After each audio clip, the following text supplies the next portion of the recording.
Magandang hapon po sa inyong lahat.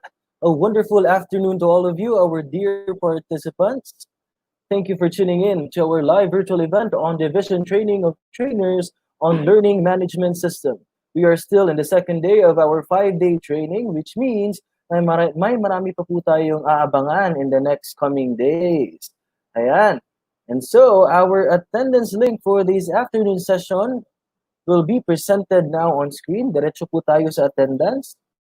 Upang sa mga wala pang kopya ng link, ayan, pwede na po kayong mag-screenshot. And like what I was mentioning earlier, we still have a lot of days to look forward to in our quest of gearing ourselves towards the new normal situation in the basic education. Ayan po ang ating link for this afternoon session.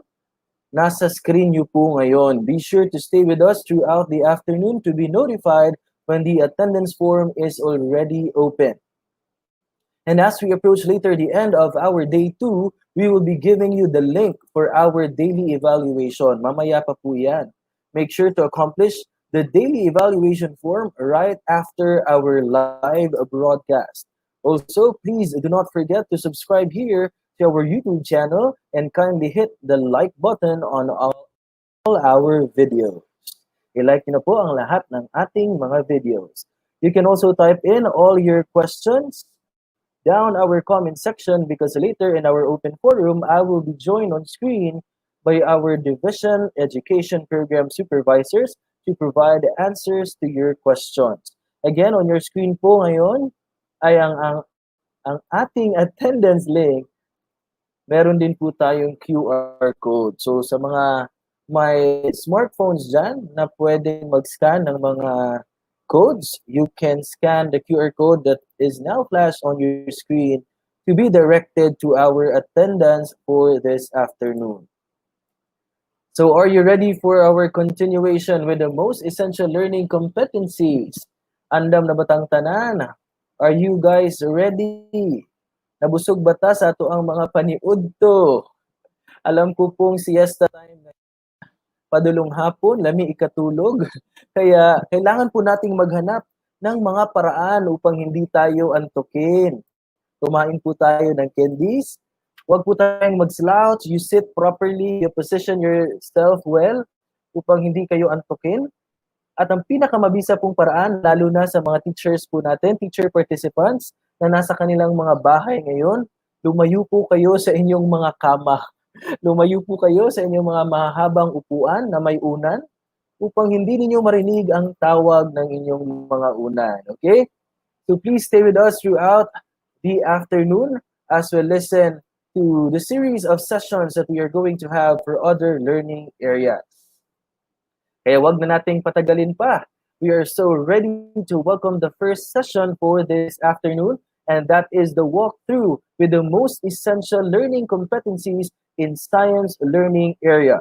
Let us welcome on screen the MLD Education Program Supervisor of DepEd Region 11 and focal person in science, Dr. Maria Liza I. Berandoy.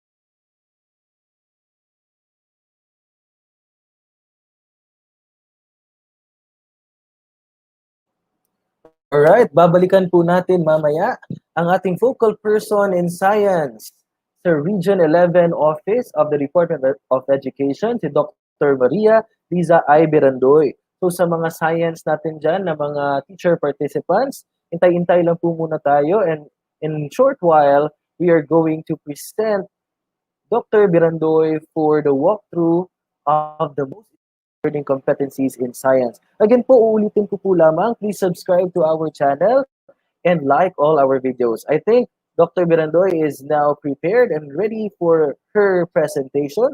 So once again, let us welcome the focal person for science of DepEd Region 11, Education Program Supervisor, Dr. Maria Liza I. Berandoy.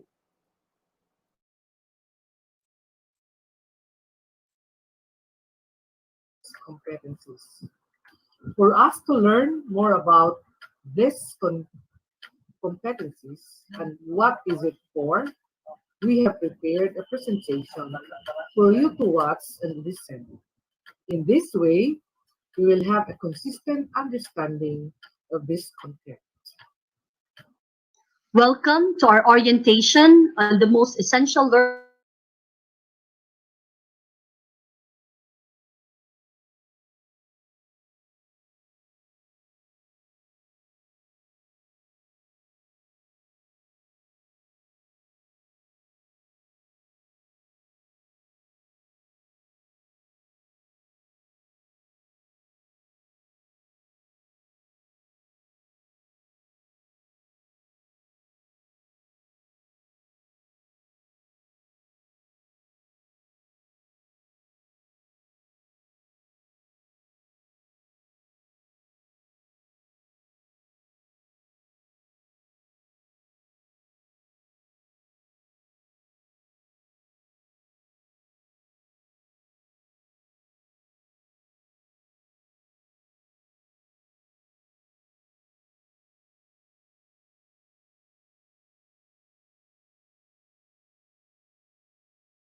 Alright, I am back po.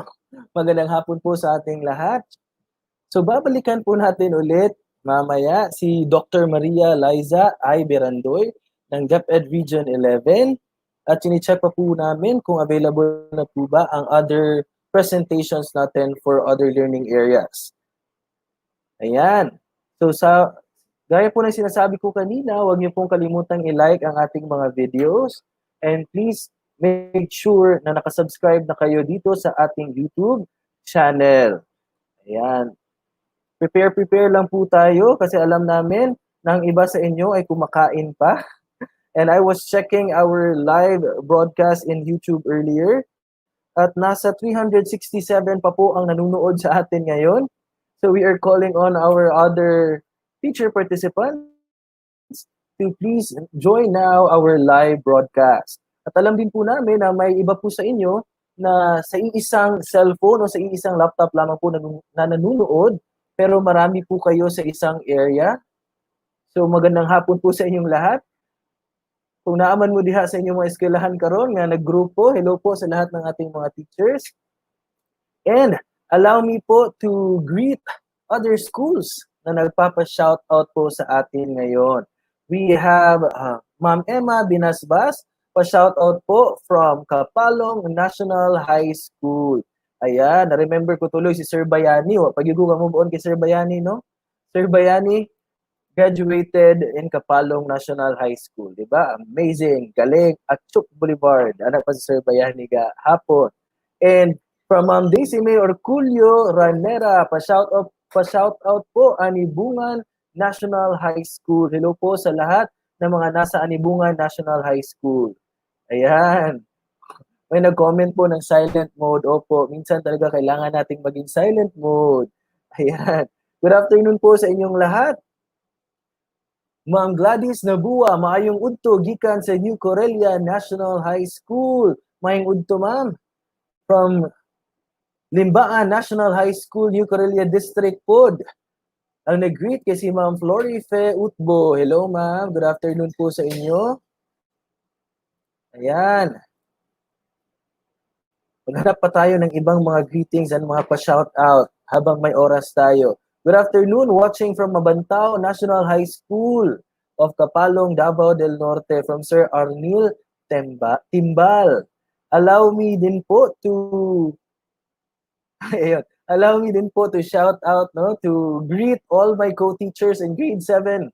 Nawa na kong tingo, guys.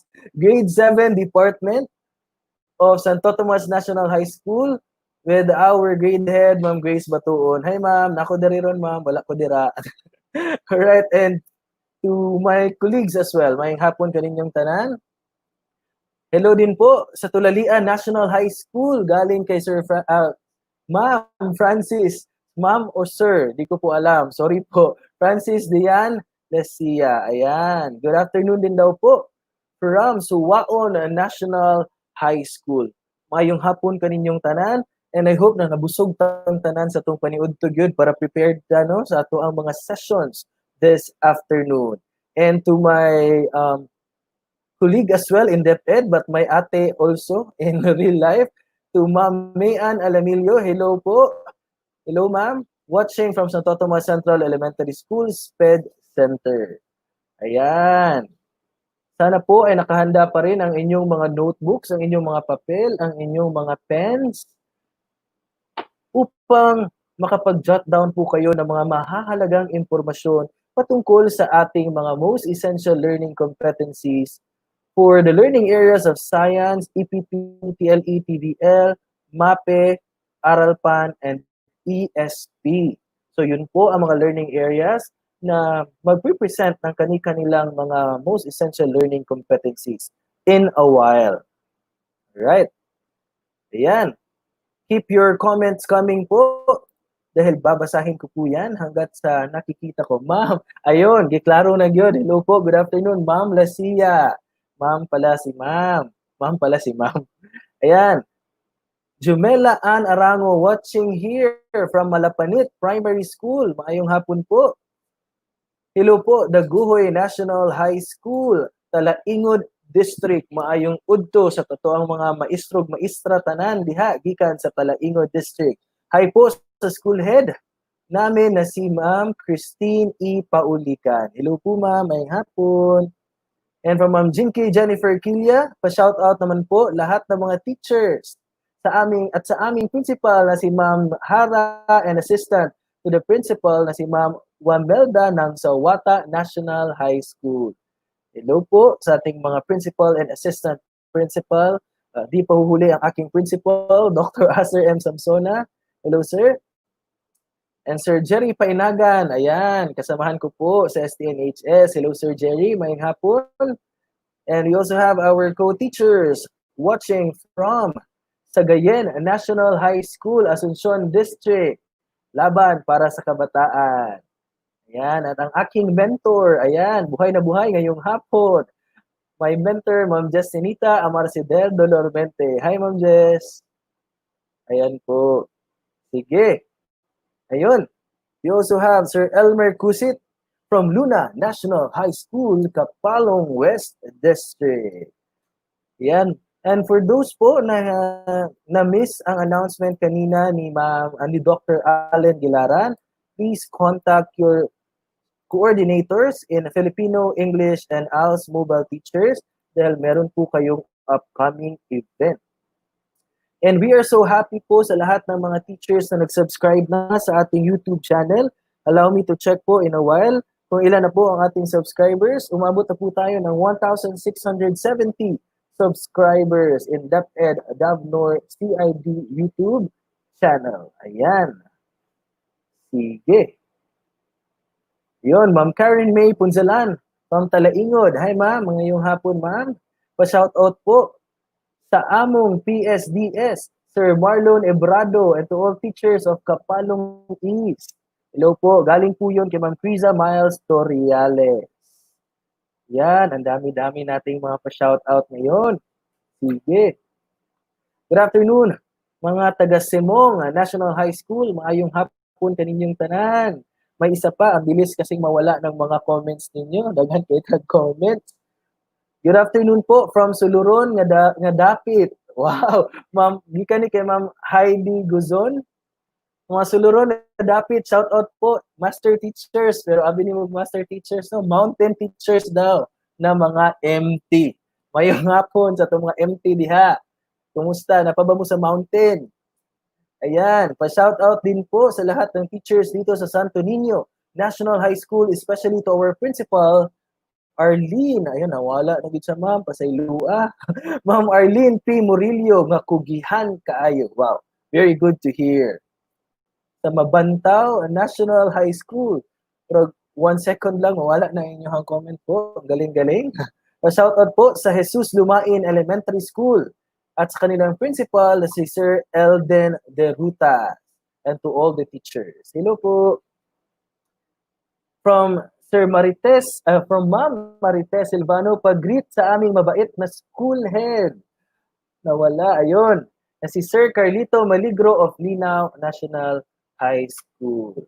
And later on po in our program, i-announce din po natin ang ating mga early bird awardees for our day 2 ngayong araw na ito. Ayan. Sige po, keep your comments coming. While we are waiting for our presenters po to be prepared. Ayan. Ayan. Nakitaan po na ako ang comments. Ako ang coordinator in SNHS, Ma'am Eileen Enoch. Good afternoon, Ma'am Eileen. And pa-shout out din po, sabi ni Ma'am Marnie Jane Damas, sa tanang teacher sa Santa Fe National High School. Ug sa among school head si Sir Tomoto Kapadngan. Pa-shout out sa tanang teacher sa La Libertad Elementary School from Ma'am Ardeline D. Felipe. Sa tanan nato diha ang mga kaubanan, maayong hapon. Gikan kay Ma'am Sara Ebrano, pa-shout out ko Sir Carl sa akong mga kaubanan sa San Miguel Elementary School ug sa among gwapa na principal, Ma'am Candelaria Bruca. Wow, iba talaga ang mga teachers ng Davao del Norte. And to my assistant school principal in Santo Tomas National High School, good afternoon, Sir Romeo Dohenyo, among kinakusgan ug pinaka-active nga school assistant school principal. Hello Sir Romy, maayong hapon sir. Ayan, asa na to? Nawala na mo ba ninyo nga mga ipa-shout out? Ayan, from Ma'am Archil Coyos. Sir, apila po taon mi. Anak taon si Ma'am. Hello Ma'am, shout out po sa Santo Niño Elementary School District. I love Carmen. Ug sa tanang ICT coordinator sa Carmen. Ug sa among district supervisor nga si Sir Noli Felipe. Ayan. Let's go. Let's keep the comments coming. Ayan. From Sir Jory, Sir Bani o Ma'am, pila ko Ma'am ni, si Ma'am Jorilyn Ople, pa-shout out po, Duhali National High School sa aming principal, Ma'am Feli Baldonado, ug Assistant School Principal, Sir Joseph Henry Tuna. Hello po sa inyong lahat, maayong hapon. Ayaw kalimot og subscribe sa atong YouTube channel, DepEd Davnor CID. Ayan, subscribe lang ng subscribe at huwag kalimutang i-like ang ating mga videos. At uulitin ko lamang po ang aking announcement earlier in the morning. Announcement from our CID Chief, Dr. Edward C. Amugis, for those na amin pong na-awardan yesterday for the perfect 10 or the top 10 perfect scorers in our pretest. Don't forget to send a private message to our CID Chief for you to claim your prize. Yeah. I think our presenter is now ready. So let us now go back to our walkthrough with the learning competencies.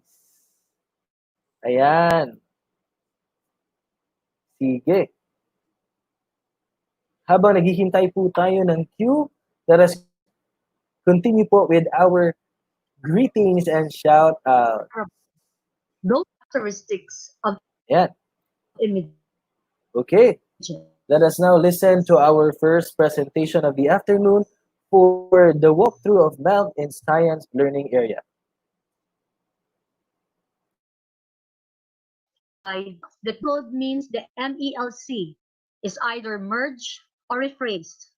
For example, in grade 3, quarter 1, The first competency does not have a code because this competency was rephrased. In quarter 2 of the same grade level, another code was dropped in the MELCs. We have here the grade level standards for force and energy and earth and space. Learner can describe how objects move and what makes them move. They can also identify sources and describe uses of light, heat, sound, and electricity. Learner can describe changes in the condition become more nature. Now we look into the MELCs for this grade level standard in grade 3. In here, we see that the K-12 learning competency was rephrased. The reason was that rather than asking the learners to just list down, they were asked to describe the various uses of light, sound, heat, and electricity. 2 of the LCs has been dropped because of these reasons, written in the last column. Now, let us have a walkthrough of the MELCs. We have here the grade level standards for force and energy, earth and space. In this slide, we see that the first LC was dropped, while 2 LCs were rephrased. The reasons for these changes are reflected in the last column. We have here the grade level standards for force and energy, earth and space for grade level 5. In this slide, we see that the first LC was dropped. So with the last LC, while the second LC was rephrased. The reason for these changes are written in the last column of this slide. We have here the grade level standards for force and energy, earth and space for grade 6. In this slide, we see that the first LC was rephrased and revised, while the second LC was dropped. These reasons, the LC was expounded to include effects of both rotation and revolution. It was dropped because this partly subsumed in the LC manipulates simple machines to describe their characteristics and uses. For junior high school, grade 7, level standards, force and energy, earth and space. Learner can describe the motion of objects in terms of distance and speed and represent this in tables, graphs, charts, and equations. They can describe how various forms of energy travel through different mediums. Learner describe what makes up the Philippines as a whole and the resources found in the archipelago. They can explain the occurrence of breezes, monsoons, and ITZZ, and how these weather systems affect people. They can explain why seasons change and demonstrate how eclipses occur. The first LC is being rephrased and revised. The second and the third were dropped due to the following reason. The intention of the LC for the students to discover the wave characteristics that define color and intensity and energy. Map reading and landforms, bodies of water are already discussed in AP. The third LC is dropped since it was subsumed in the discussion on the difference between speed and velocity and distance and displacement. This slide shows the grade level standard competency for grade 8 for force and energy, earth and space. The first LC was rephrased, same as the third LC. The second LC was dropped, and the following reasons were reflected in the last column of this slide. In this slide is the grade level standards for grade 9 for force and energy, earth and space. For science grade 9, the first LC was revised. The second and the third were dropped. The reasons: the LC is expounded to include volcanic eruption, which is one way of classifying volcanoes. The second and the third were dropped due to the topic is already subsumed in the discussion about observable constellations on a specific time of the year. Grade 10 level standards, force and energy, earth and space. At the end of grade 10, learners realize that volcanoes and earthquakes occur in the same places in the world and that these are related to plate boundaries. They can demonstrate ways to ensure safety and reduce damage during earthquakes, tsunamis, and volcanic eruptions.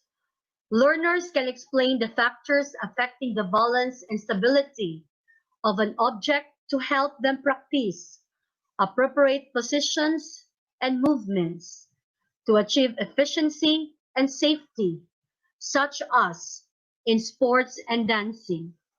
They can analyze situations in which energy is harnessed for human use, whereby heat is released. In grade 10, the first and the third LCs were dropped, and the second LC was rephrased. The reason for this are all reflected in the last column of this slide. For grade level 3 standards, domain living things in their environment. At the end of grade 3, the learner can describe the functions of the different parts of the body and things that make up their surroundings, such as rocks and soil, plants and animals. In grade 3, the first LC was rephrased. Describe the parts and function of these organs of the human body. To MELCs, describe the functions of the sense organs of the human body. The reason for this: focus should be on the main function of each sense organ. The parts of the sense organs may be tackled in a much higher grade level.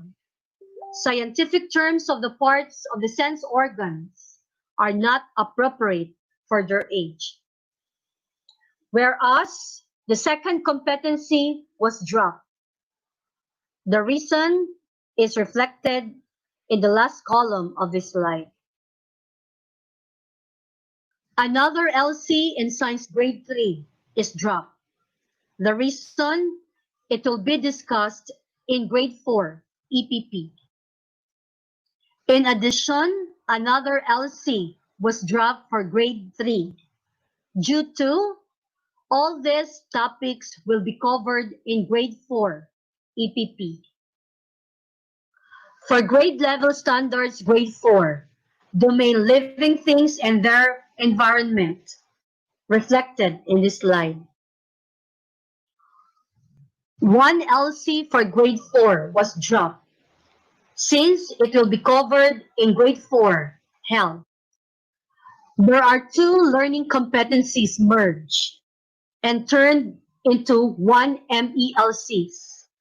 Describe some types of beneficial and harmful interaction among living things, for the reason that the fusion of the LCs could provide students a better understanding of the organisms' interrelationships. In this slide, reflected the grade 5 level standards for living things and environment. For grade 5, 2 of the learning competencies were dropped, since it will be covered in grade 5 health. Here is the grade 6 level standards, living things and their environment. Learners understand how the different organ systems of the human body work together. Learners can classify plants based on reproductive structures and animals based on the presence or lack of backbone. Learners can decide and conduct an investigation on plant propagation. Learners can describe larger ecosystems such as rainforests, coral reefs, and mangrove swamps. For Science Grade 6, 1 LC is dropped since it was covered in Grade 5 competency. For Junior High School, Grade 7 level standards, living things and their environment. After studying how organ systems work together in plants and animals in the lower grade levels, learners can use a microscope when observing very small organisms and structures.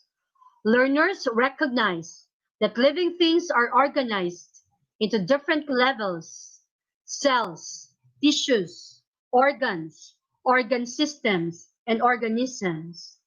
These organisms comprise populations and communities which interact with non-living things in ecosystems.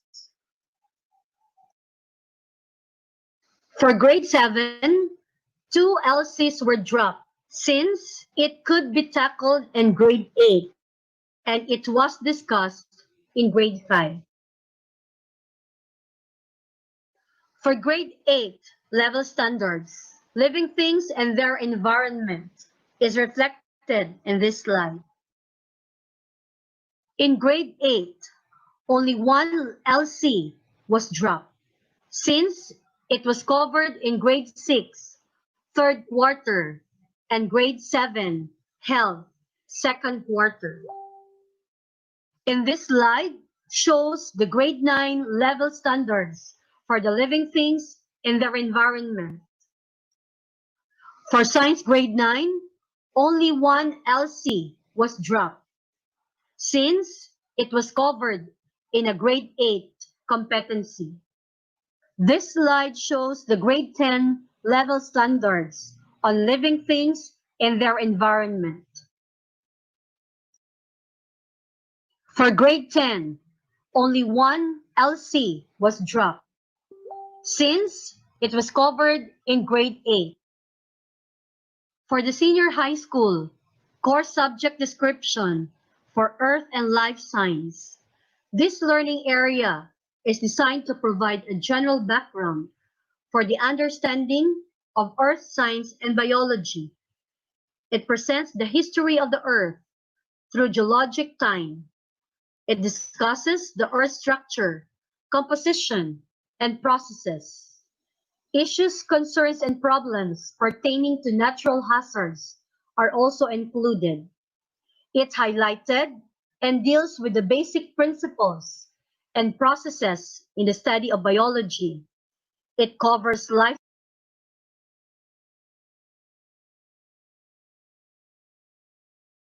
population, and ecosystem levels.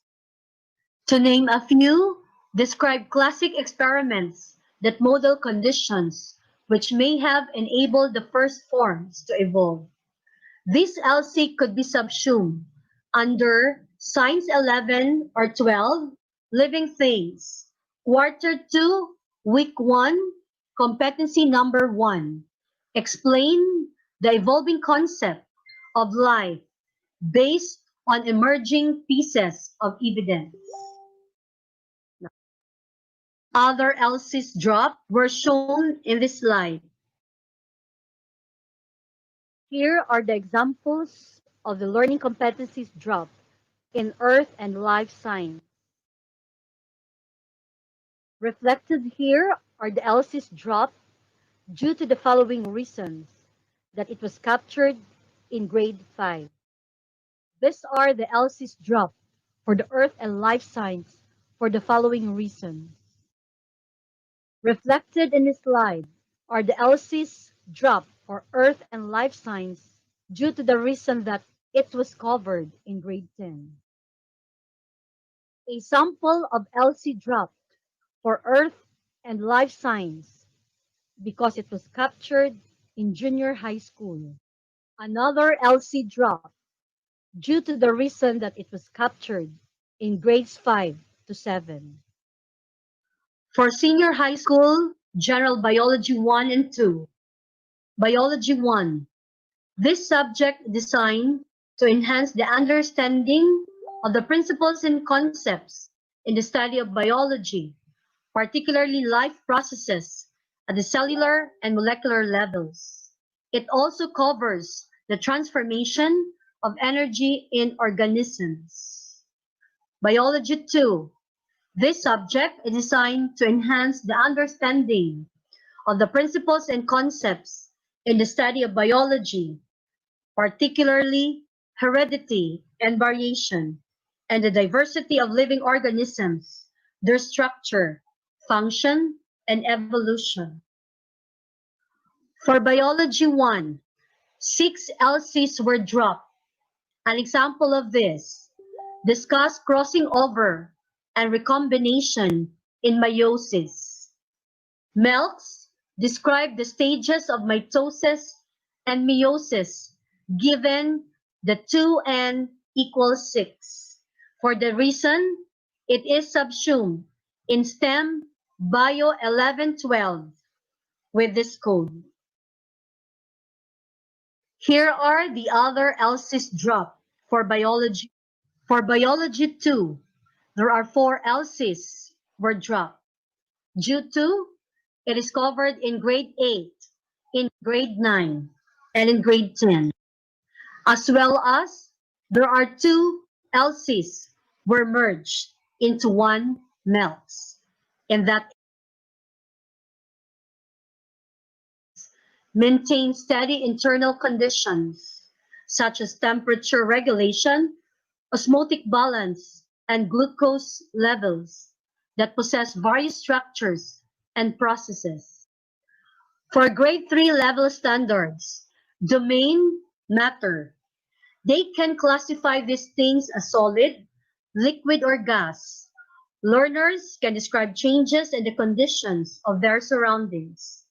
This would lead learners to become more curious about their surroundings, appreciate nature, and practice health and safety measures. For grade 3, 2 LCs were dropped, 1 retained in MELCs, for the reason that the LC had already been introduced partly in earlier grades, and students to classify objects based on observable characteristics similar to the retained LC. This can form part of an activity to reinforce the LC. In this slide, grade 4 level standard domain matter is reflected. For science grade 4, 2 LCs were dropped for the reason that it is subsumed in grade 6 health. In this slide, shows the grade level standards for grade 5 matter. For science grade 5, only 1 LC was dropped. It is because it is subsumed in the LC, design a product out of local recyclable solid and or liquid materials in making useful products.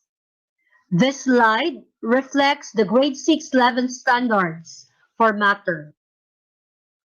For science grade 6, 2 LCs were retained, 2 rephrased to MELCs, and 1 LC dropped. For the reason that revised to require the learner to describe the various separation techniques, which requires a higher level cognitive demand than just recognizing them. The LC was dropped This can be learned along with the second LC, as learners are directed to describe various separation techniques. Grade 7 level standards matter. At the end of grade 7, learners can distinguish mixtures from substances through semi-guided investigation. They realize the importance of fair testing when conducting investigations. For grade level 7, all LCs were retained. For grade 8 matter, learners can explain the behavior of matter in terms of the particles it is made of. They recognize that ingredients in food and medical products are made up of these particles and absorbed by the body in the form of ions. One LC was deleted to retain in science grade 8 for the reason that LC can be merged with the succeeding LC as students are directed to make use of the periodic table to determine the properties of elements.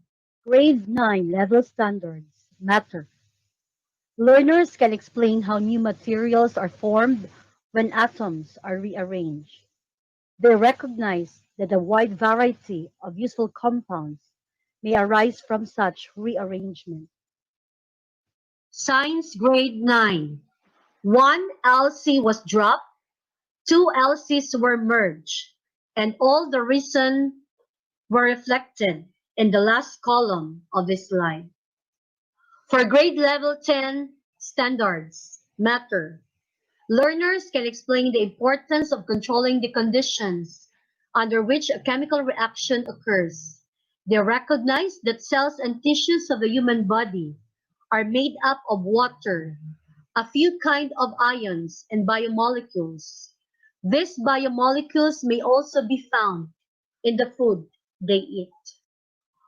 For grade 10, one LC was rephrased. Here, in this slide, reflects the MELCs and the reason of rephrasing. For senior high school general chemistry 1 and 2, composition, structure, and properties of matter, quantitative principles, kinetics, and energetics of transformations of matter, and fundamental concepts of organic chemistry. For general chemistry 1, 5 LCs were dropped and 2 LCs rephrased. The following reasons are all reflected in these slides.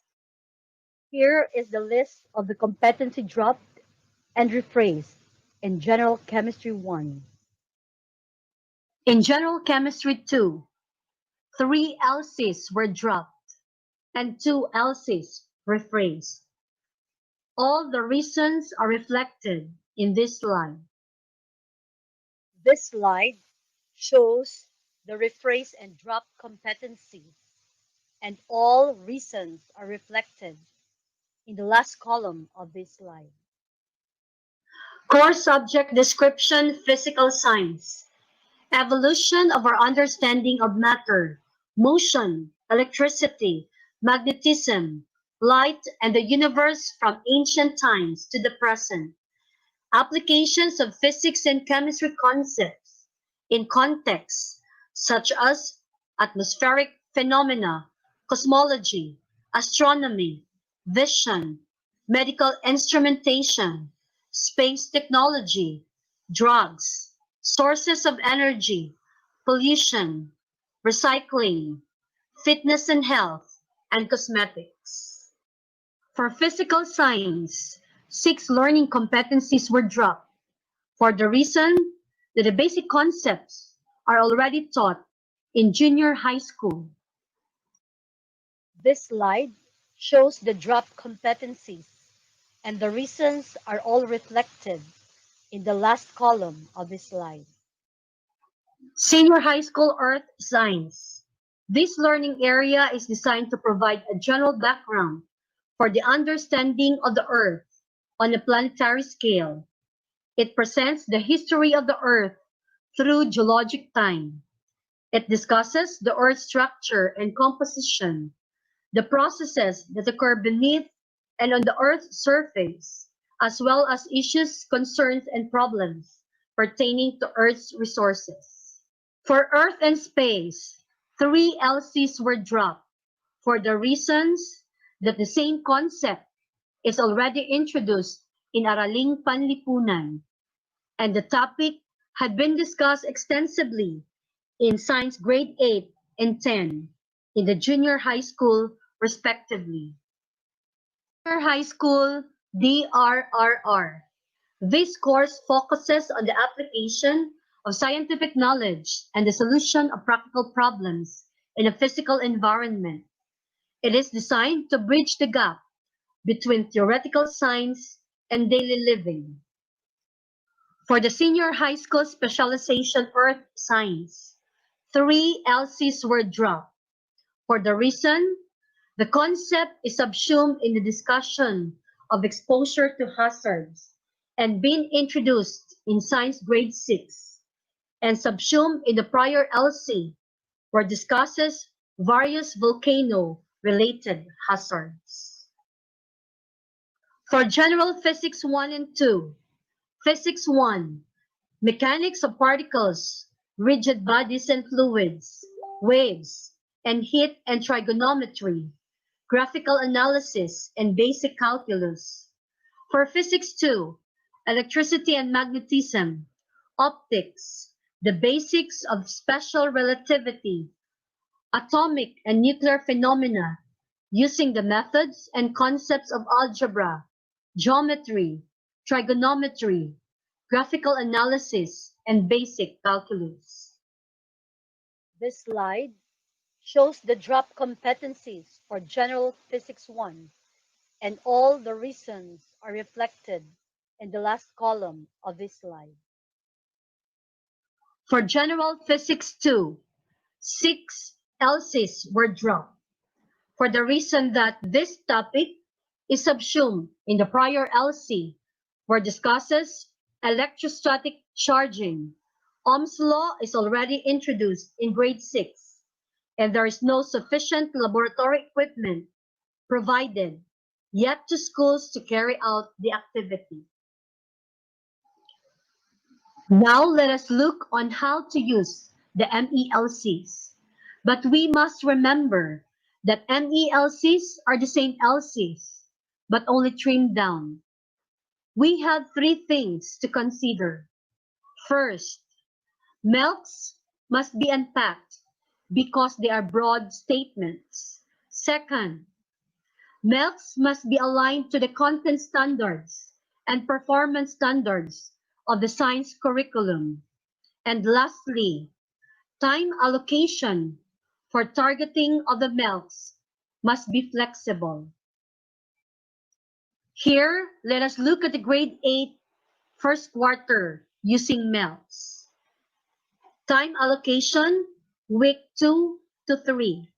For the content standard, the learners demonstrate understanding of work using constant force, power, gravitational potential energy, kinetic energy, and elastic potential energy. We will consider the performance standard. The learner should be able to develop a written plan and implement a Newton's Olympics. And for the MELCs, identify and explain the factors that affect potential and kinetic energy. Here is the grade 8 first quarter sample unpacked MELC to learning objectives. A. Define and differentiate potential and kinetic energy. B. Identify the factors that affect potential energy. C. Determine the mathematical variation between potential energy and mass and height from the ground. D.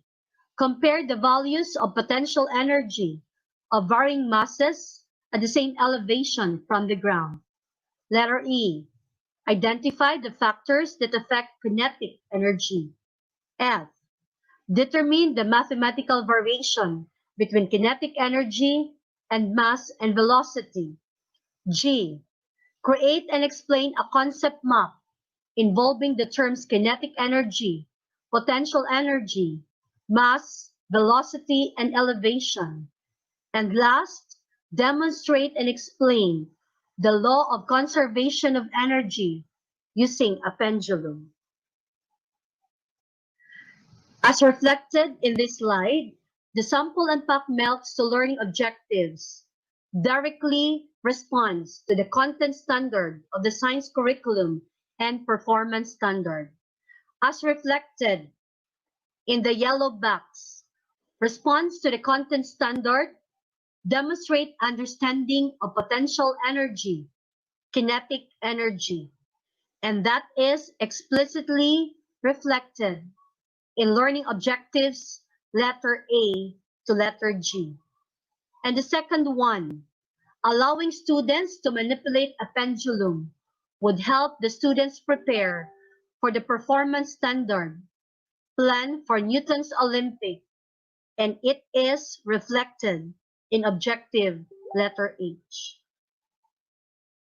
Part, I would like to summarize some key points in this orientation of the most important learning competencies. First, the key stage and grade level standards are retained. Second, the most essential learning competencies are not departures of the K-12 basic education science curriculum. Third, it retains the same vision of developing scientific, technological, and environmental literacy. Last, the learning competencies were trimmed down to the most essential competencies. In the end, according to Hans A. Bethe, we need science education to produce scientists, but we need it equally to create literacy in the public. Thank you so much, and I hope we have a clear understanding of the importance of the most essential learning competencies in this new normal. I also hope that we can make the best out of our learners during these trying times. Good luck and God bless us all. Mabuhay tayong lahat.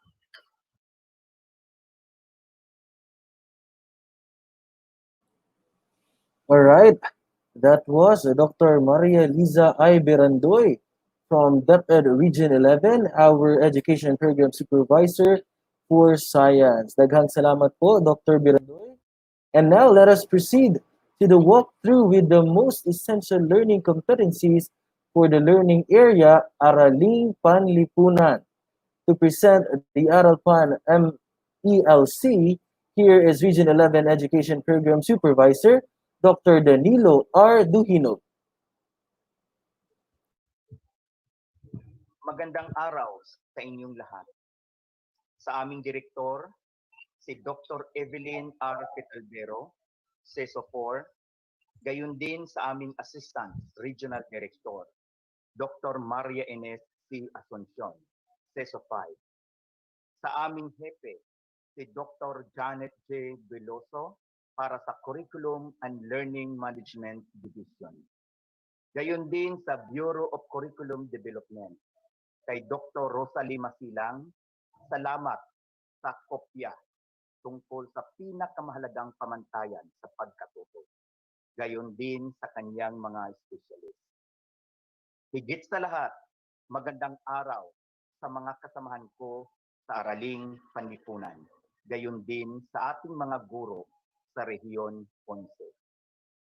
Ang tatalakayin natin sa araw na ito ay kung paano binuo ang pinakamahalagang pamantayan sa pagkatuto sa Araling Panlipunan, o mas kilala sa acronym na MELC o MELC. Tingnan natin ang naging kasaysayan sa pagkabuo ng MELC sa Araling Panlipunan. Una, nagkaroon ng curriculum review. Ang ating mga dalubhasa ay tiningnang maigi ang curriculum mula sa elementarya hanggang sa sekundarya. Pinag-aralan ang curriculum guide gayon din ang curriculum standard, kung saan napapaloob ang learning competencies. Mula sa learning competencies, nabuo ang essential learning competencies. At mula naman sa essential learning competencies, nabuo ang most essential learning competencies. Ano-ano nga ba ang mga basihan sa pagkabuo ng most essential learning competencies? Una, kinakailangan na ang learning competency na ito ay panghabang buhay. Kinakailangan din na ito ay buo, malinaw, at may malawak na kaalaman. Higit sa lahat, ito ay naaayon sa pamantayang pangnilalaman at pamantayan sa pagganap. Bakit nabuo ang MELCs o yung tinatawag nating pinakamahalagang pamantayan sa pagkatuto?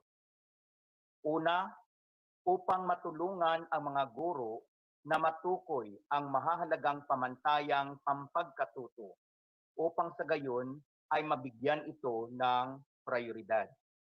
Pangalawa, maging batayan sa kanilang mga desisyong instruksyonal at hindi upang palitan ang kasalukuyang curriculum guide. Tingnan natin ang kabuang bilang ng pamantayang pampagkatuto sa Araling Panlipunan mula grado 1 hanggang 10. Sa kasalukuyan, mayroon tayong tinatawag na 253 na most essential learning competencies. Ang most essential learning competencies ay mula sa 336 na tinatawag nating essential learning competencies. Ito naman ay galing sa 507 na mga learning competencies mula sa ginagamit natin na curriculum guide. Mula sa 507 patungong essential learning competencies na 336, mayroong 171 na learning competencies na nawala o di kaya'y isinama sa ibang learning competencies o binago. Mula naman sa 336, nagkaroon na lamang tayo ngayon ng 253.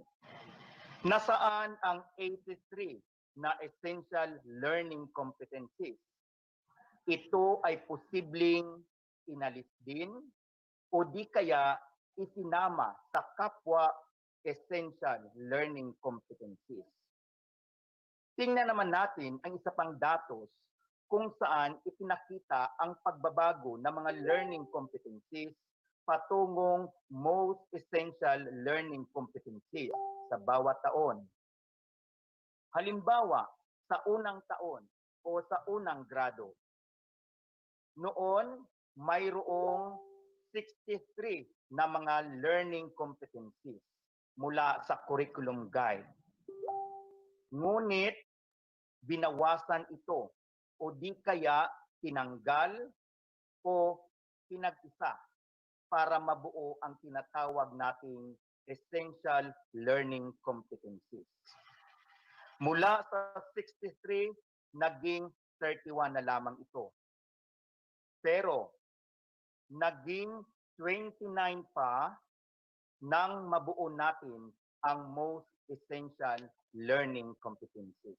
Sa makatuwid, may 2 essential learning competencies na pinag-isa at tinanggal. Ito naman ay isa ring datos na nagpapakita sa porsyento ng mga learning competencies at essential learning competencies na nabago, naisama at natanggal. Halimbawa, sa baitang 1, ang current learning competencies natin ay 63 at ang essential learning competencies natin ay 31.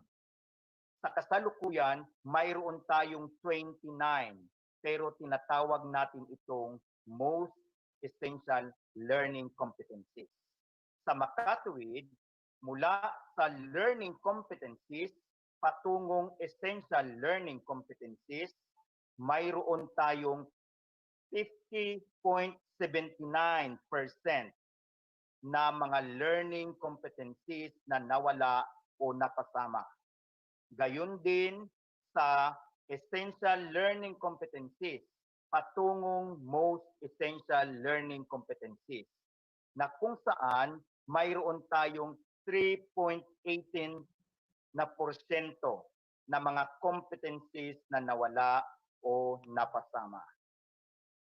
Ano-ano nga ba ang mga pananda upang pag-isahin natin, tanggalin, o di kaya maiba ang anyo ng ating mga learning competencies?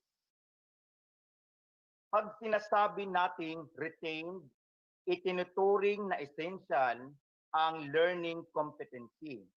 Kaya hindi nirebisa o nananatili sa dati nitong anyo o artikulasyon tulad ng makikita natin sa K-12 Curriculum Guide.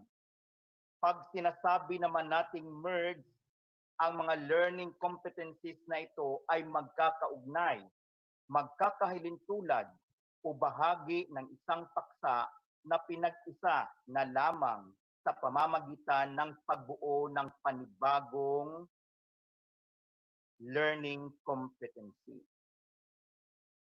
Kung i-rephrase naman natin, ito ay sumailalim sa pagpapalit ng learning verb o di kaya ng salita o grupo ng mga salita upang gawing tiyak, malinaw at komprehensibo ang naturang competency. Kapag ito ay subsume, magkakaugnay, magkakahalintulad o bahagi ng isang paksa na ipinagpapalagay na nakapaluloob sa nag-iisang independent na competency. Kung ito naman ay tinanggal, ang ibig sabihin nito, hindi isinama sa ibang uri ng competency dahil ito ay hindi esensyal at ang pagtatanggal dito ay halos walang epekto sa pagkakamit ng pamantayang pangnilalaman at pagganap.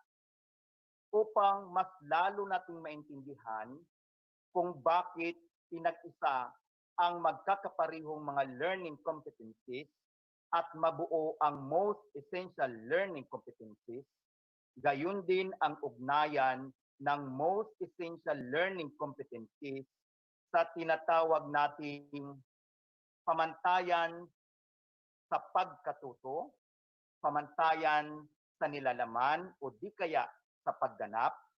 Tingnan natin ang ilan sa mga halimbawa mula sa elementarya.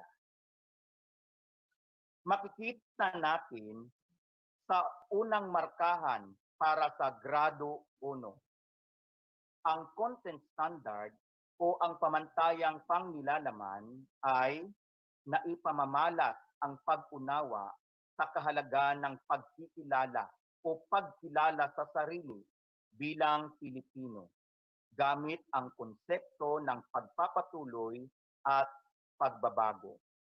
Sa makatuwid, sa ilalim ng pamantayang pangnilalaman nito, ang mga mag-aaral ay kinakailangang mapahalagan niya ang kanyang sarili pagkatapos ng unang markahan.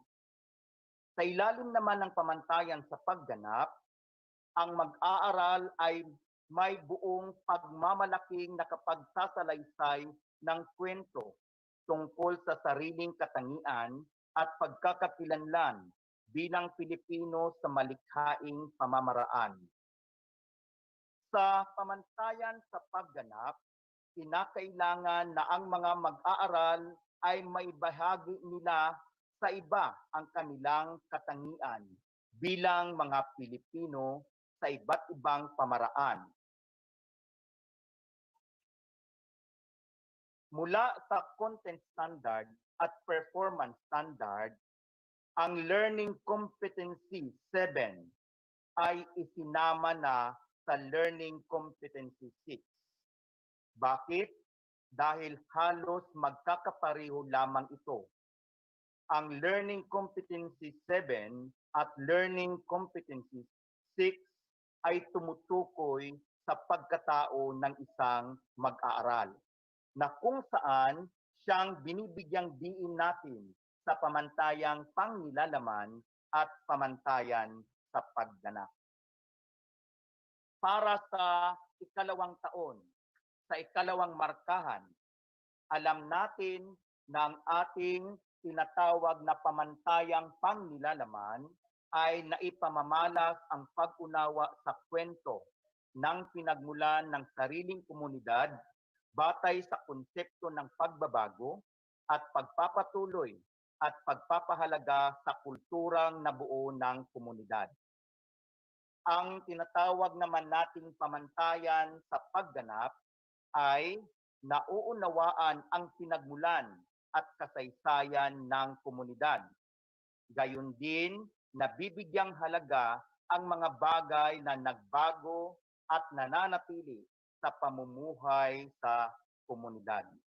Sa ilalim nito, kinakailangang mapahalagahan ng mga mag-aaral ang mga bagay sa kanilang komunidad. Kung kaya't, pinag-isa ang tatlong learning competencies. Ano-ano ang mga ito?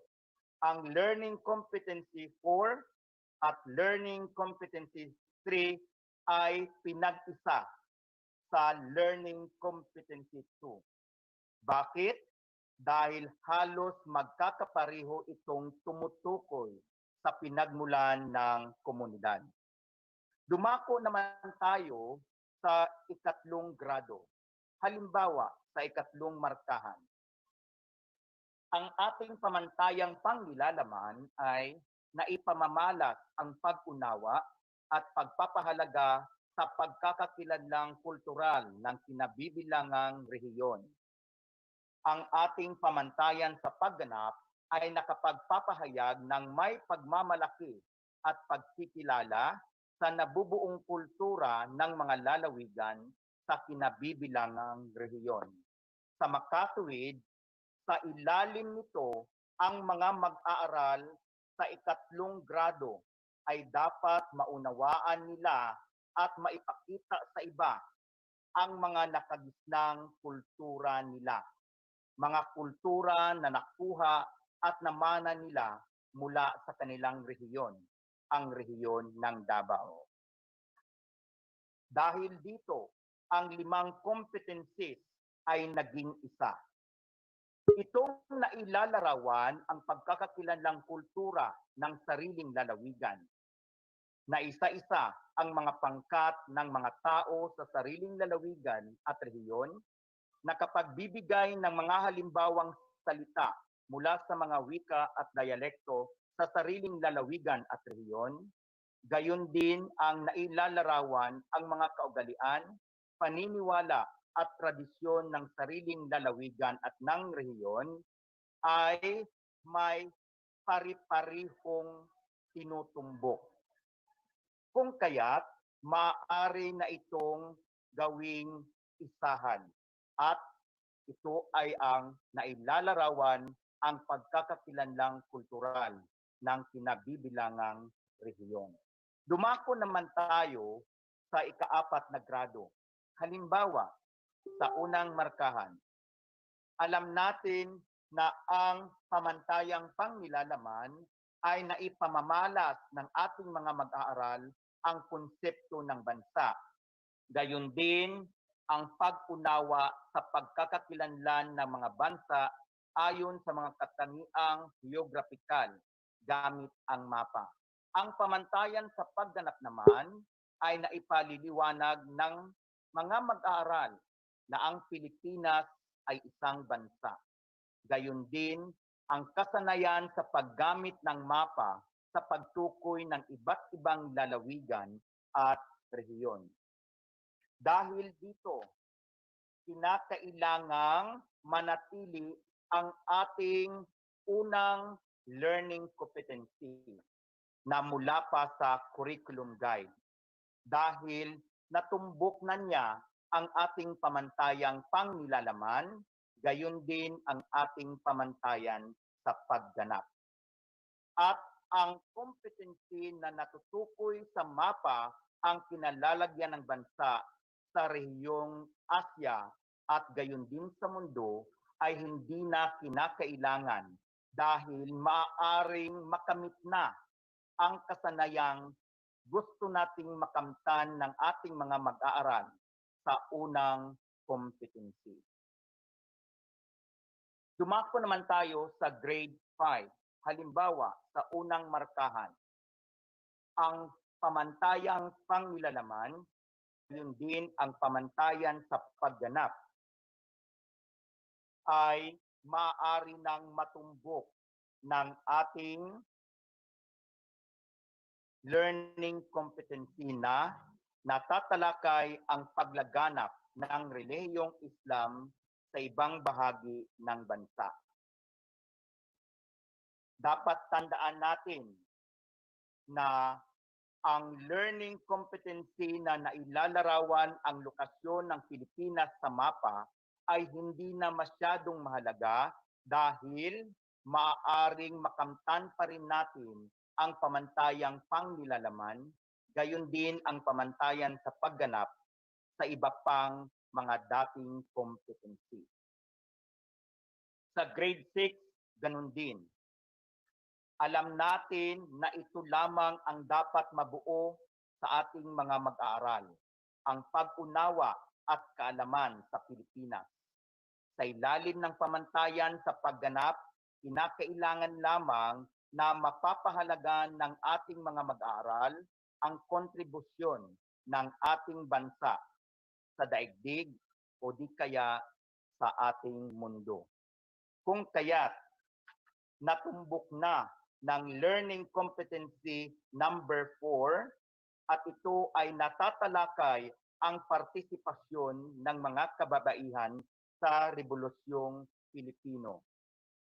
Kaya maaari nang tanggalin ang dati nating learning competency na nasa bilang una. Dumako naman tayo sa sekundarya. Sa sekundarya, mayroon itong 81 na mga learning competency mula sa curriculum guide. Para sa grade 8, mayroon itong 43 na mga learning competency. Sa grade 9, mayroon itong 82 na mga learning competencies, gayon din sa grade 10 na umabot sa 42. Ngunit dahil sa ating hinaharap ngayon sa COVID-19, nabawasan o di kaya pinagsanib ang halos magkakaparihong learning competencies.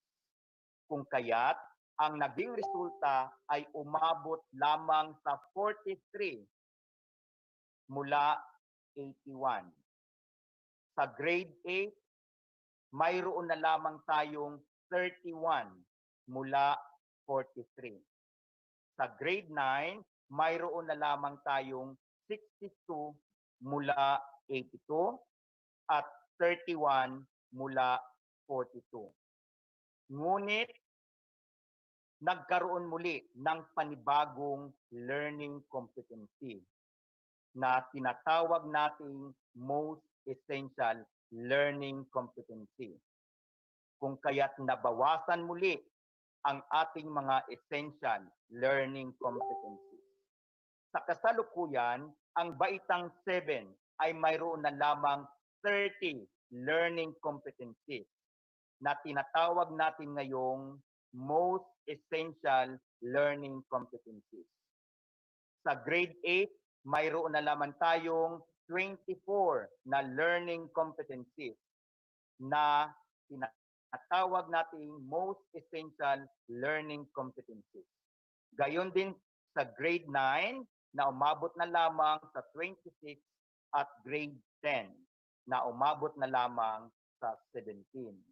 Tingnan natin ang ilan sa mga halimbawa ng mga learning competencies na pinagsanib, pinag-isa, tinanggal, or nananatili ayon sa mga nabanggit kong batayan. Sa grade 7, ang pamantayang pangnilalaman ay naipamamalas ng mag-aaral ang pag-unawa sa ugnayan ng kapaligiran, sinaunang kabias ng Asyano. Sa makatuwid, sa ilalim ng grade 7, dapat mabuo lamang sa isipan ng ating mga mag-aaral na may kaugnayan ang tao at ang kanilang paligid sa paghubog ng sinaunang kabias ng Asyano. Sa ilalim ng pamantayan sa pagganap, kinakailangan na napag-uugnay-ugnay ng ating mga mag-aaral ang ginampanan ng kapaligiran at tao sa paghubog ng sinaunang kabias ng Asyano. Dahil dito, tinanggal ang learning competency na nakakagawa ng pangkalatang profile ng geografiya ng Asya. Bakit? Dahil maaari na itong isama sa unang competency natin na naipapaliwanag ang konsepto ng Asya tungkol sa paghahating geograpiko. Ito ay tumutukoy sa ating kapaligiran. Gayon din ang Learning Competency 8 na kung saan naipapahayag ng ating mga mag-aaral ang kahalagahan ng pangangalaga sa timbang na kalagayang ekolohiko ng rehiyon. Sa learning competency na ito, may pakikialam na ang tao at isa ito sa mga humuhubog sa pagkakaroon ng kabihasnan o pagbabago. Gayon din sa grade 8 na kung saan ilan sa mga dating learning competencies ay pinag-isa. May nananatili at mayroon namang binago. Sa grade 9 ay gayon din. Mula sa content standard at performance standard, may mga pinag-isang learning competencies. Kagaya ng nakita natin sa una, pangalawa, pangatlo, at pang-apat na bilang. Dahil halos magkakapareho lamang ito, kaya maaring mabuo ang nag-iisang learning competency. Sa grade 10, dapat lamang bibigyang diin ng ating mga mag-aaral na kinakailangan malaman nila ang kahalagahan at ang kanilang pakikilahok sa mga gawaing pansibiko tungo sa pagkakaroon ng pamayanan at bansang maunlad, mapayapa at may pagkakaisa. Dahil dito, ilan sa mga competencies natin ay pinag-isa para naman mapaikli ang bilang ng mga tatahaking competency. Mula sa sekundarya, dumako naman tayo sa senior high school, sa core specialized subjects. For grade 11, ang content standard ay kinakailangang ma-demonstrate ng ating mga mag-aaral ang kanilang understanding sa social differences, social change, at political identities. Ganon din ang significance ng culture, society, and politics. At ang rationale for studying anthropology, political science, and sociology. Para matumbok natin ito, kinakailangang i-rephrase na lamang ang ating pangalawang learning competencies. At ang unang learning competencies ay pwedeng hindi na ito gagamitin ng ating mga guro. Dahil sa pangalawang learning competency na kung saan binago lamang natin ang anyo para maging most essential learning competency, ay matutulungan na ang sumunod na mga learning competencies para maisakatuparan ang minimithi nating layunin na mabuo sa isipan ng ating mga mag-aaral. Sa grade 12 naman, binibigyang diin lamang dito ang konteksto at ang iba't ibang relihiyon na kung saan sa ilalim ng performance standard dapat ang ating mga mag-aaral ay maipakita lamang nila na naimpluwensyahan ng relihiyon ang kanilang mga gawi o di kaya ang kanilang mga kultura.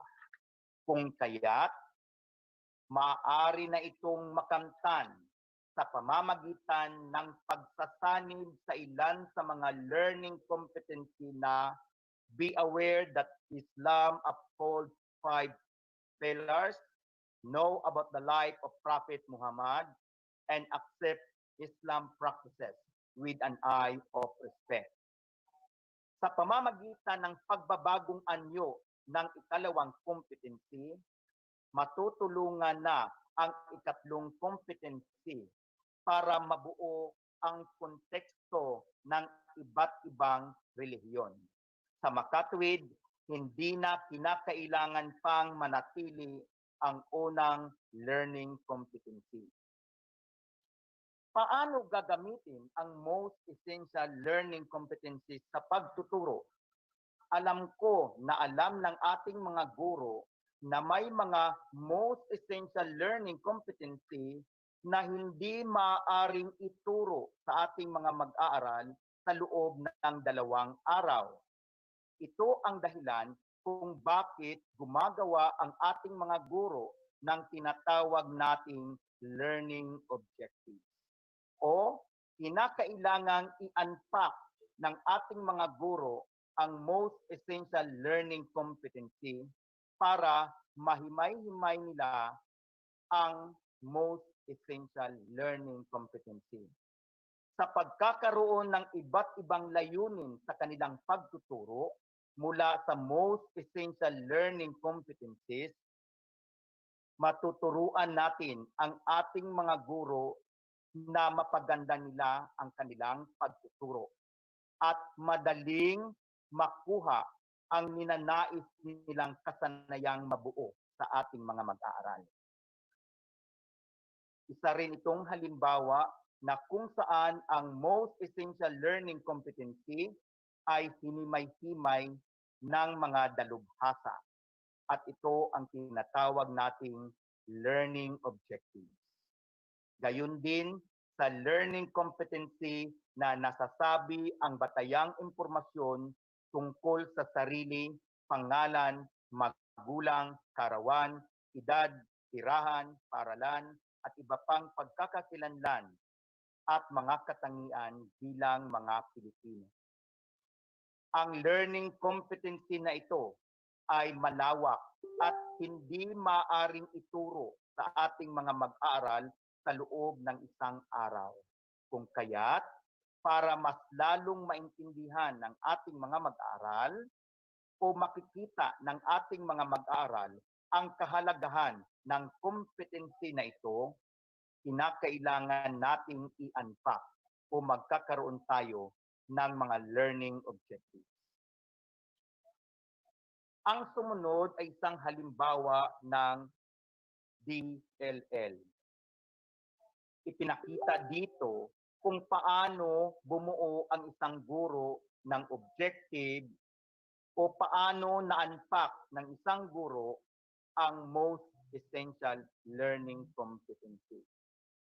Muli, ginawa ng guro ang pagkakaroon ng objective o layunin dahil ang most essential learning competency ay hindi maisasagawa sa loob lamang ng 1 araw o posibleng hindi makikita ng ating mga mag-aaral ang kahalagahan ng learning competency na ito.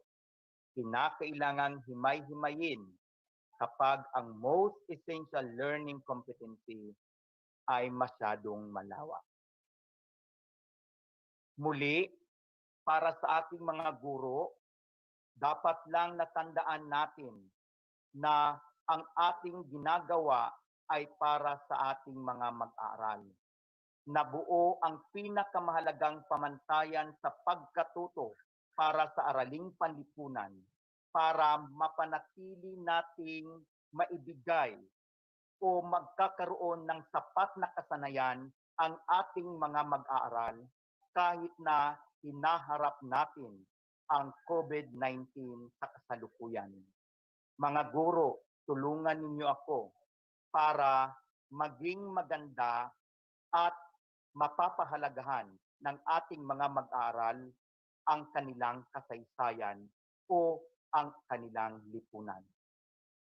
Tandaan, mahalaga ang gampanin ng Araling Panlipunan sa paglikha ng lipunang aral na siyang pinapangarap nating maging lipunang iran sa bansang Pilipinas.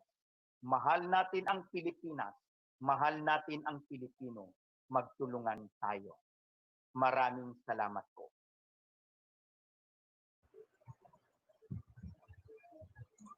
Wow! Sir Dan, ang ganda po nung inyong... And there, thank you very much po to Dr. Danilo Hinog from DepEd Region 11 for giving us the walkthrough to the milk of Araling Panlipunan. And we would also like to thank all of our dear participants for bearing with us this afternoon, lalo na po sa ating previous presentation for the audio. As much as we would like to do something about it, yun po ay volume ng nasa recorded natin na presentation. So let us move on. Heads up lamang po to all our participants. The attendance link for this afternoon session is now open. Open na po ang ating attendance link, kaya bilisan nyo na. You may now access the link that we are flashing right now on your screen upang ma-record ang inyong mga attendance ngayong hapon. And I genuinely hope that everyone is still alive at this time of the afternoon.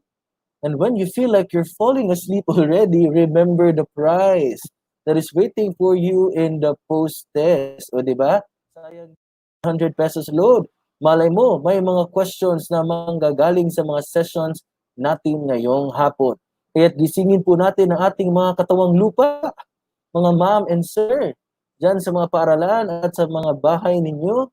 Let us all wake up, energize ourselves, and let us watch and listen to our discussion with a big smile on our faces. Let us now proceed to the next learning area, the edukasyon sa pagpapakatao or the ESP.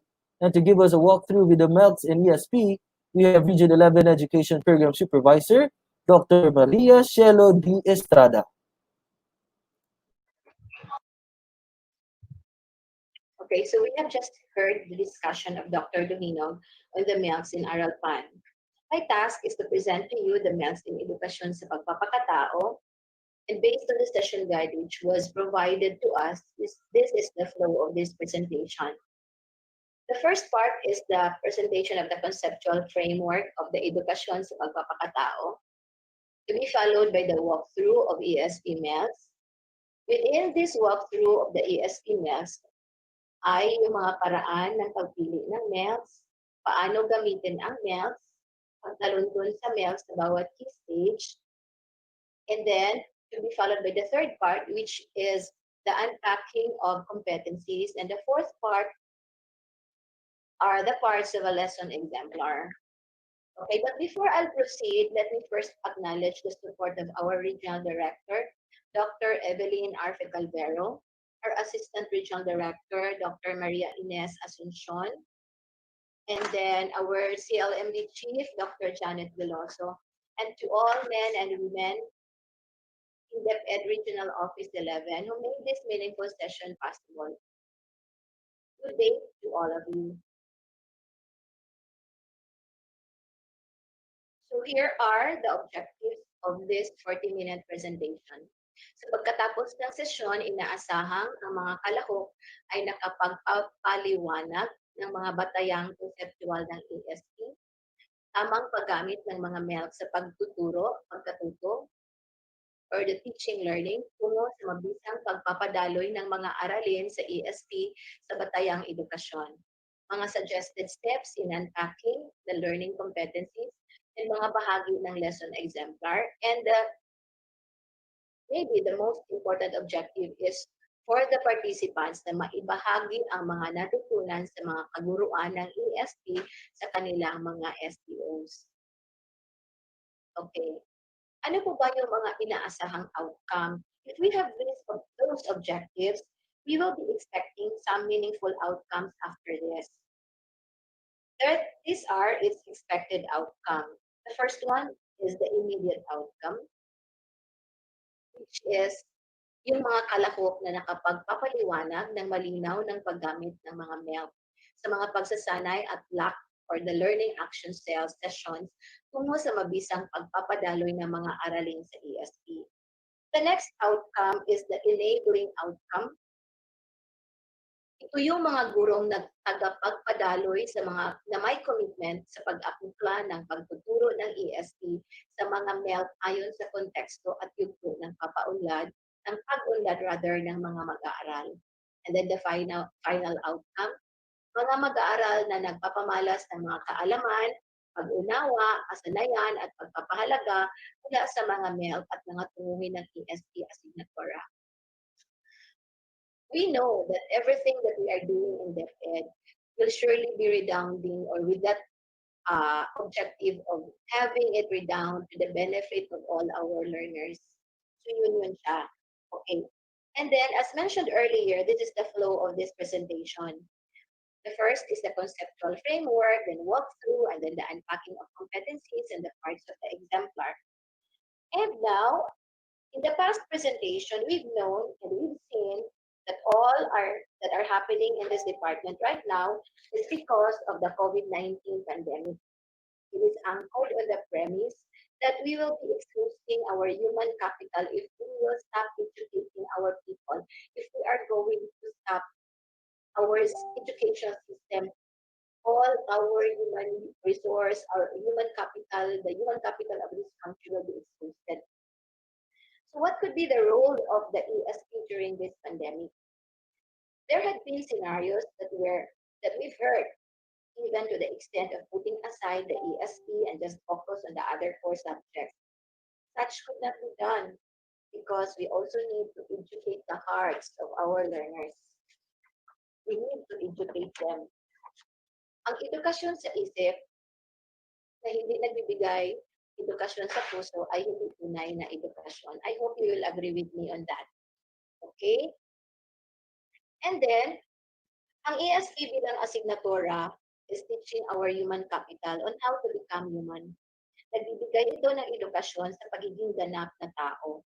Ito ay tumutulong sa paglikha ng pagkasino ng tao tungo sa pagbuo ng sarili. Sa pagtatalaga lamang ng sarili,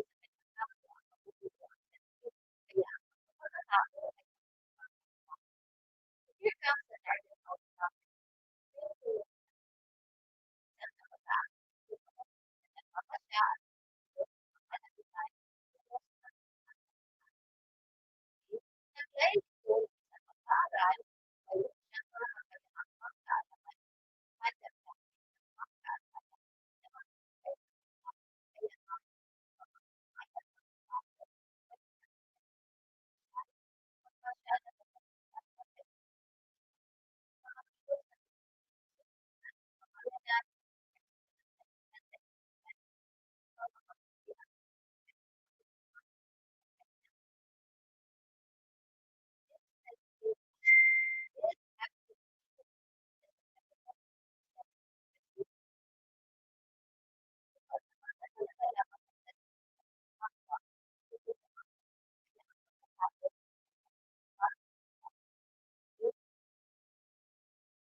Unpacking our learners who are the future leaders of this country in the of leaders of this country in the future.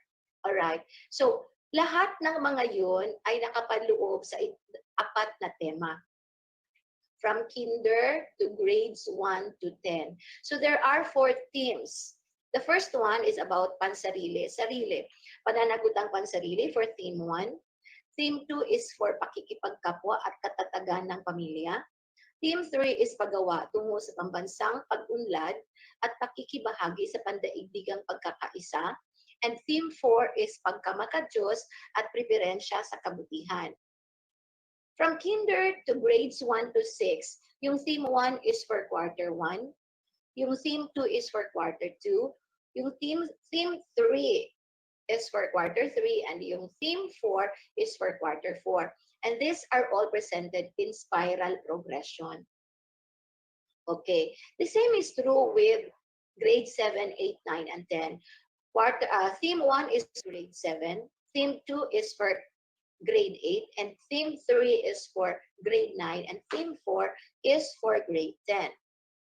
All right. So, let's go to this table here. Talahanayan ng mga konsepto sa edukasyon sa pagpapakatao. As mentioned earlier, yung unang markahan entails about pansarili at sa pamilya. Yung ikalawang markahan, yung theme is about pakikipagkapwa, pagmamalasakit sa kapwa. And then yung ikatlong markahan is para sa kabutihan ng lahat. And then ikaapat na markahan or pangmakabansa yung ikatlong markahan. And then ikaapat na markahan, paggawa ng mabuti ay kinalulugdan ng Diyos. So for the first theme, that is for the family and self, and then for kapwa-tao yung second, and then ikatlo yung para sa bansa, and then para sa Diyos. All of these themes are being included in all the learning competencies in the first, second, and third quarters for each grade level rather. Okay, so let us look at this. Ito ang tema sa unang markahan. Sa baitang 7, ako bilang nagdadalaga. This is still about self. Baitang 8, pakikipagkapwa sa katatagan ng pamilya, still with the family and self. And then for ikalawang markahan, pakikipagkapwa-tao, tungkulin sa lipunan, makataong kilos. And then for third quarter, ang pagpapahalaga at birtud. Pagpapahalaga at birtud sa pakikipagkapwa, pagpapahalaga at birtud sa paggawa, pangunahing birtud, and so on and so forth. And then about Diyos ang sa ikaapat na markahan. Alright. Now, let's go to the paraan ng, we are now with walkthrough of MELCs in ESP. As mentioned earlier, this is composed of the paraan ng pagpili ng MELCs, and then paano gamitin ang MELCs at ang pagtaluntun sa MELCs sa bawat key stage. Now, let's proceed. Ano nga ba ang konteksto ng mga MELCs for the most essential learning competencies? Ano ang context? why is there a need for us to have this MELC? Ito ay ginagawa upang matugunan ang mga pangangailangan sa pagkatuto, or the teaching learning sa panahon ng krisis o emergency dulot ng mga kalamidad or pandemya. And this is what is happening right now. Okay? So ano ang mga MELCs? Ano yun? Mga lubhang mahalagang kaalaman, pag-unawa, kasanayan at pagpapahalaga na dapat matutuhan ng mga mag-aaral sa panahon ng krisis, kalamidad or pandemya upang maging produktibo at mapanagutang mamamayan. This is declared under the Declaration of Policy, or the Section 2 of Republic Act 10533. Ano ang layunin ng mga MELCs? Ang layunin ng mga MELCs ay ituon ang pag-aaral ng ESP sa mga lubhang mahalagang kaalaman, pag-unawa, kasanayan at pagpapahalaga ayon sa sitwasyon at yugto ng pag-unlad ng mga mag-aaral sa panahon ng krisis, kalamidad or pandemya. Paano pinipili at paano nga ba pinipili ang mga MELCs sa ESP? For example, there have been presentations from those or by those speakers ahead of me about the pagpili ng mga MELCs. How were they selected? In the case of the ESP team, ginagawa nila ay yung pag-uuri kung essential or desirable ba ang bawat learning competencies. There was deliberation among them, and there was that declaration or pagpapasya, decision-making as to whether or not the identified MELC is pasok sa criteria. Okay, let us remember yung baitang or grades 1 to 6, binabawasan ang mga bilang ng learning competencies. And then yung grades 7 to 10, binabawasan ang mga paksa. Okay?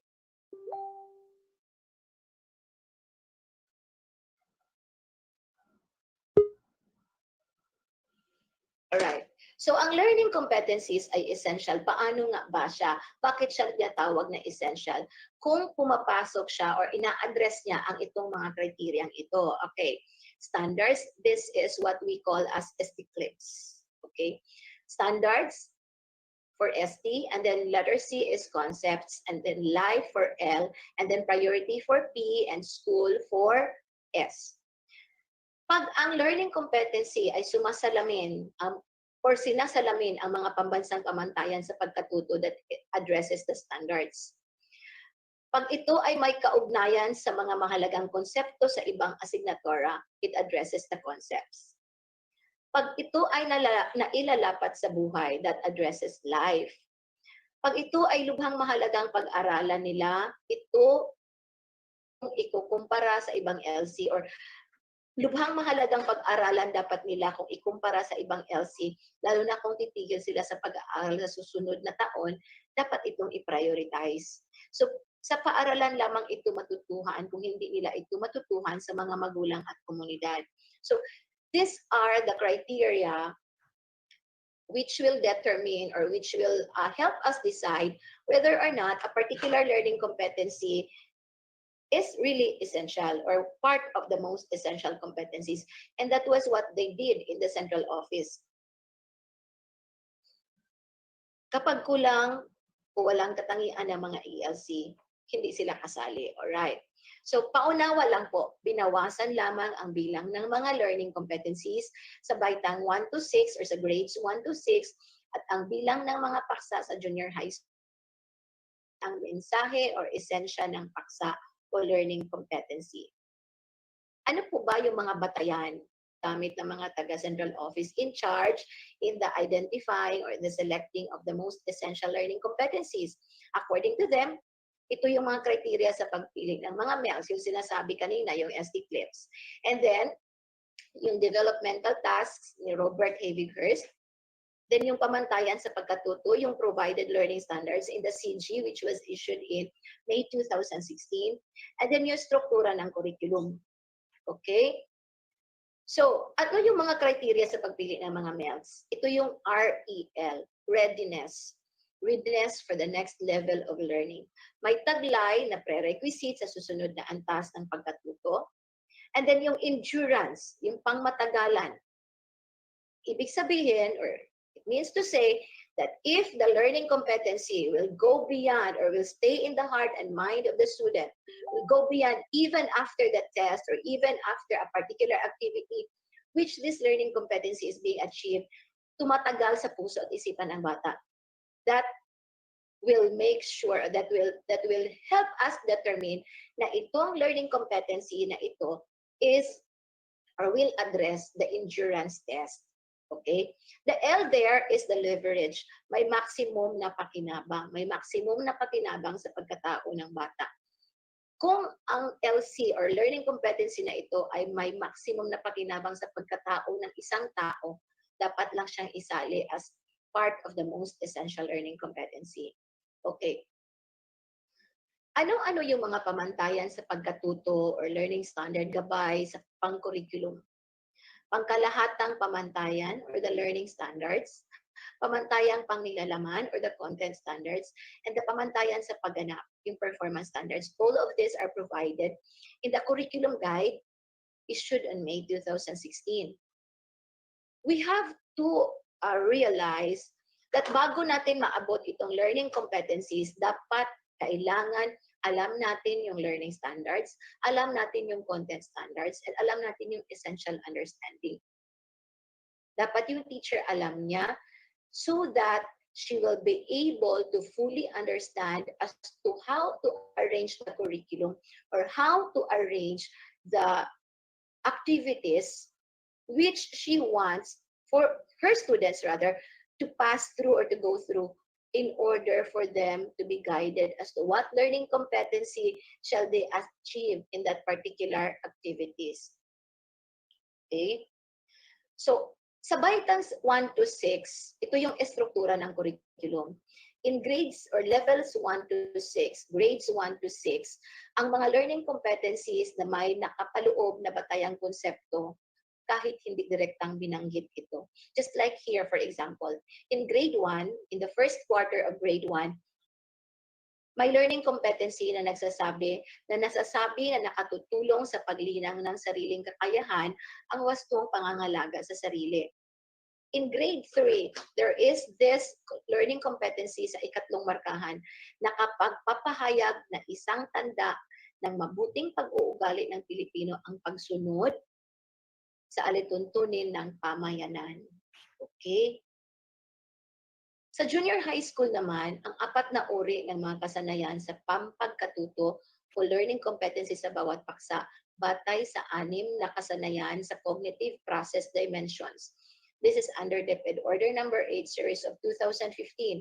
Policy guidelines, or this is entitled Policy Guidelines on Classroom Assessment for the K-12 Basic Education Program.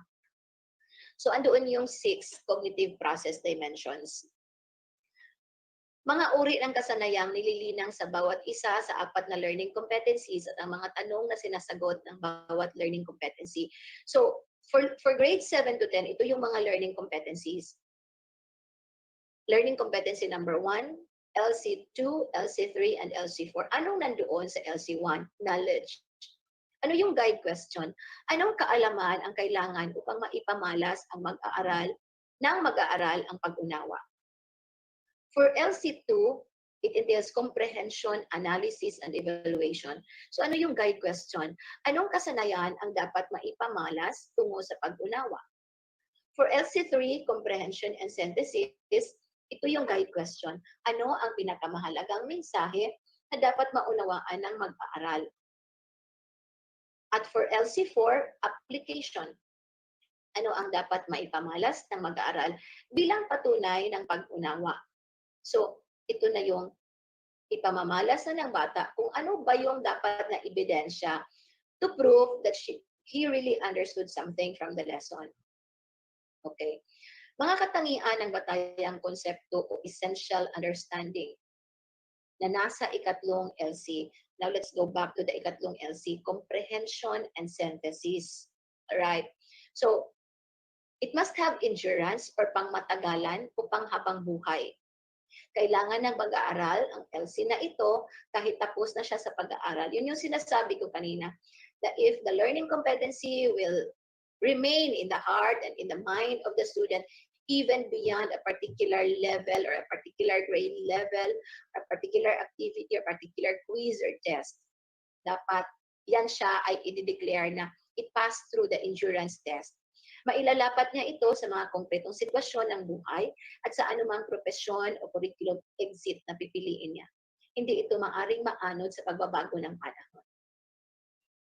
The second one is a discipline-based, batay sa mga disiplina ng ESP. Nakaangkla ang batayang konsepto sa dalawang disiplina ng ESP. Ano nga ba yung dalawang disiplina ng ESP? Etika at career guidance. Ang expert system of knowledge na ipinahahayag nito ay nangangailangan ng matibay na batayan mula sa malalim na pag-aaral o pagsasaliksik.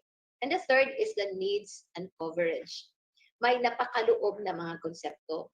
Ang malalaking mensahe ng batayang konsepto or the key concept ay maaari pang mahimay sa maliliit na konsepto.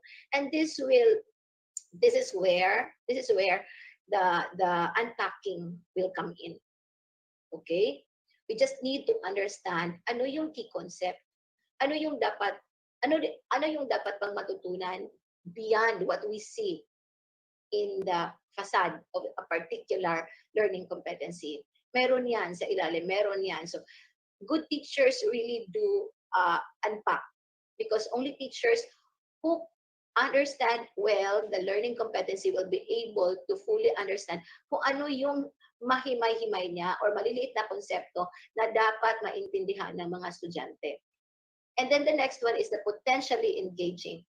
Lubhang mahalaga ang mensahe ng batayang konsepto sa buhay na mag-aaral. Kaya napupukaw nito ang kanyang interes, atensyon, at pakikilahok. Okay. Now let's go to the paano gamitin ang MELCs. Okay. Paano nga ba gamitin ang MELCs ng ESP? Number 1, pag-aralan ang bawat most essential learning competency ayon sa pamantayang pangnilalaman or the content standards at ayon sa pamantayan sa pagganap or the performance standards ng bawat quarter o paksa. Number 2, isaalang-alang sa bawat MELC ang pinakamahalagang mensahe na dapat tandaan ng mag-aaral. Hindi lamang ang gawain o pagpapahalagang nakasaad dito. Ito ang batayang konsepto. So, meron tayong guide questions dito. Ano ang pinakamahalagang mensahe na dapat maunawaan ng mag-aaral? Ano ang kahalagahan ng paggawa ng gawain o pagsasabuhay sa pagpapahalagang nakapaloob sa learning competencies? So we should be guided by these questions so that we will be able to understand kung anong mensahe ang nandoon sa learning competency na yon. Ano yung batayang konsepto, the key concept. Okay? So for grades 1 to 6, mahalaga ang paghihinuha o pagtukoy mismo ng mga guro ng batayang konsepto na ipinahihiwatig ng isang LC or learning competencies or group of competencies kahit hindi direktang binanggit ito. Just like for example, in level 1 or grade 1, unang markahan, the learning competency is this one. Nasasabi na nakatutulong sa paglinang ng sariling kakayahan ang wastong pangangalaga sa sarili. The key concept for that, or of that particular learning competency is this one. Nakatutulong sa paglinang ng sariling kakayahan ang wastong pangangalaga sa sarili. Diba? So for grade 3, for example, in the third quarter, nakapagpapahayag na isang tanda ng mabuting pag-uugali ng Pilipino ang pagsunod sa tuntunin ng pamayanan. That's a learning competency. So what is the concept of this particular learning competency? Isang tanda ng mabuting pag-uugali ng Pilipino ang pagsunod sa tuntunin ng pamayanan. Okay. For grades 7 to 10, makikita ang batayang konsepto sa ikatlong learning competency sa bawat paksa. Mahalagang gabayan ng guro ang mga mag-aaral na mahinuha ang basic, ang key concept, batayang konsepto, mula sa babasahin tungkol sa paksa. So for example, sa baitang at markahan, grade 7, ikalawang markahan, second quarter, na ipaliliwanag ng isip at kilos loob ng ang nagpapabukod tangi sa tao, kaya ang kaniyang mga pagpapasya ay dapat patungo sa katotohanan at kabutihan. Ang batayang konsepto or the key concept of this particular learning competency is this. Ang isip at kilos or ang isip at kilos loob ang nagpapabukod tangi sa tao. Kaya ang kanyang mga pagpapasya ay dapat patungo sa katotohanan at kabutihan. Okay. Now here comes the third way or paano gamitin ang MELC ng ESP. The third one is bigyang prioridad. Give priority sa pagtuturo at pagpili ng learning resources at paglinang ng batayang konsepto na nasa ikatlong learning competency ng paksa at ang ebidensya ng pagkaunawa nito. Ang performance task na nasa ika-4 na learning competency. Yung diniscuss natin kanina, yung 4 competencies sa secondary. Number 4, gamitin ang mga module o learning resources na nabanggit sa teacher's resources ayon sa 3 hakbang sa itaas. Okay. So pag meron ka ng learning resources, you need to use it using the 1, 2, 3 steps na nabanggit a while ago. Okay. For grades 7 to 10, maaring gamitin ang mga gawain sa learner's module bilang pagtatasa or assessment ng pagkatuto. For example, sa Baitang 7, unang markahan, ikatlong learning competency, paksang talento at kakayahan. So here's the learning competency and here's the gawain. Alright. So important reminder lang po, nagsisilbing minimum essentials lamang ang MELC. Sa kalidad, or lawak, or breadth, lalim, ang depth ng mga dapat matutuhan ng mga mag-aaral sa panahon ng krisis o pandemya.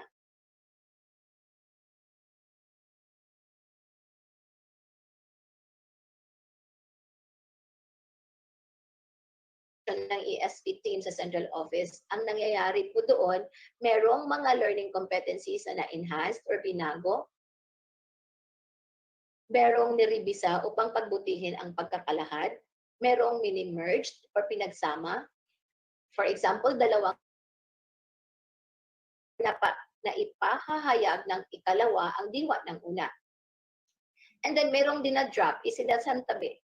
LC na hindi sinama sa mga MELC dahil hindi naman ito prerequisite sa mga nauna o sumunod na LC o naulit lamang ito sa katulad na LC. So, in summary, there are 3 things that happened to the previous LCs in the curriculum guide of May 2016. Merong na-enhance, merong na-merge, merong na-drop. Okay? So, here is now the chart ba ito? Or table, ang tawag nito? Graph, rather. Okay. Comparison between the MELC and the learning competency na nasa curriculum guide, May 2016, yung curriculum guide in May 2016. The red ones are the number of MELCs na gagamitin natin for 2020-2021. So remember, ang MELCs ay gamitin lang during this pandemic. And most probably, we will be using it within the school year 2020-2021. That was emphasized in the briefer ng MELCs. Okay? Yung learning competencies na nasa CG or the curriculum guide of May 2016 are being represented by the yellow ones. Okay? So as you can see, for grade 1, there were 21, but in the MELC now, there are just 17. In grade 2, there were 24, and then sa MELCs ngayon, meron na lang 23. For grade 3, there were 17, ngayon 17 na lang. 22 sa grade 3, and then 17 na lang ngayon. And notice that in number 4, hindi nawawalan or hindi naman nadadagdagan. 13. For grade 5, 31 down to 27 rather. For grade 6, 13 down to 12. Then for grade 7, 64 to 44. For grade 8, 64 to 52. And then for grade 9, 64 to 51. And then for 64, from 64, for grade 10, nagiging 56. So notice na maraming nawawala sa 7, 8, 9, and 10. As mentioned earlier, binabawasan yung paksa. Binabawasan yung paksa sa secondary for grade 7, 9, and 10. Alright. So ito yung detalye. Bilang ng binago, pinagsama, isinantabi ng mga MELCs. This will be provided naman to the trainers who will be doing this in the SDO level.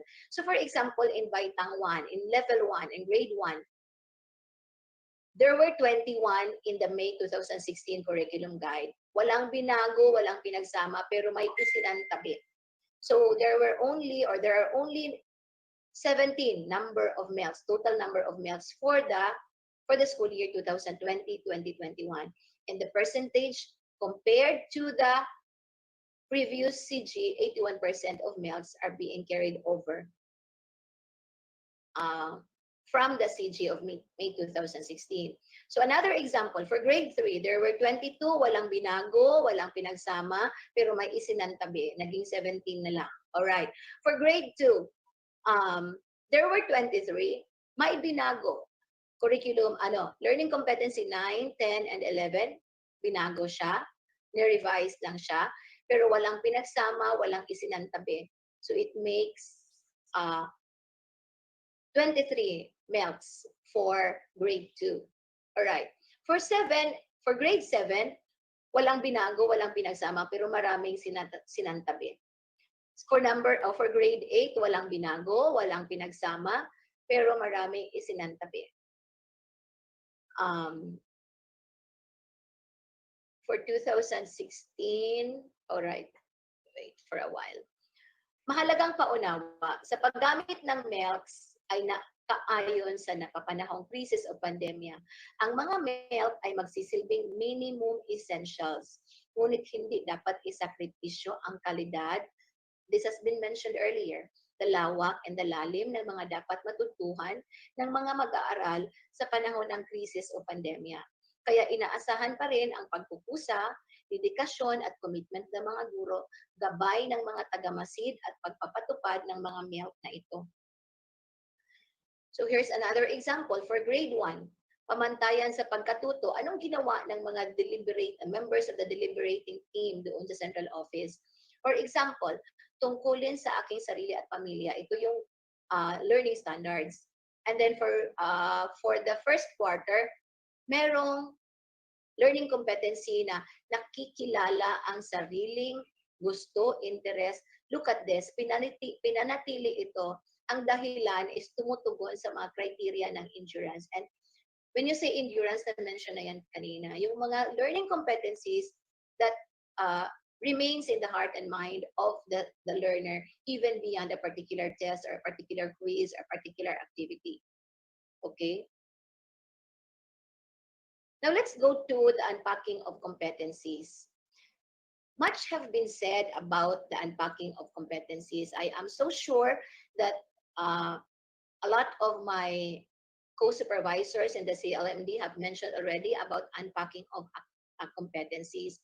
So I found it proper that I am just going to present to you a particular content of an article that I have read last night about why we should consider unpacking the competencies.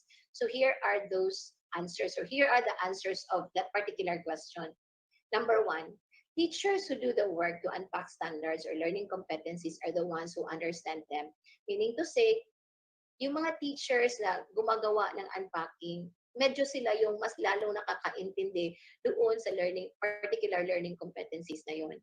Understanding all of the standards learning competencies helps teachers wisely choose the essential or power standards.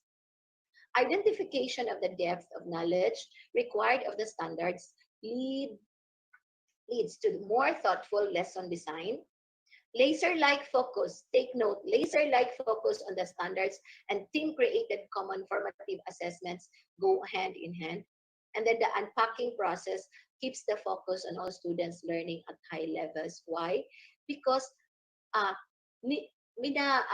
parang the competencies are given in a staggered basis or inuunti-unti, hinahati-hati, hindi siya involved.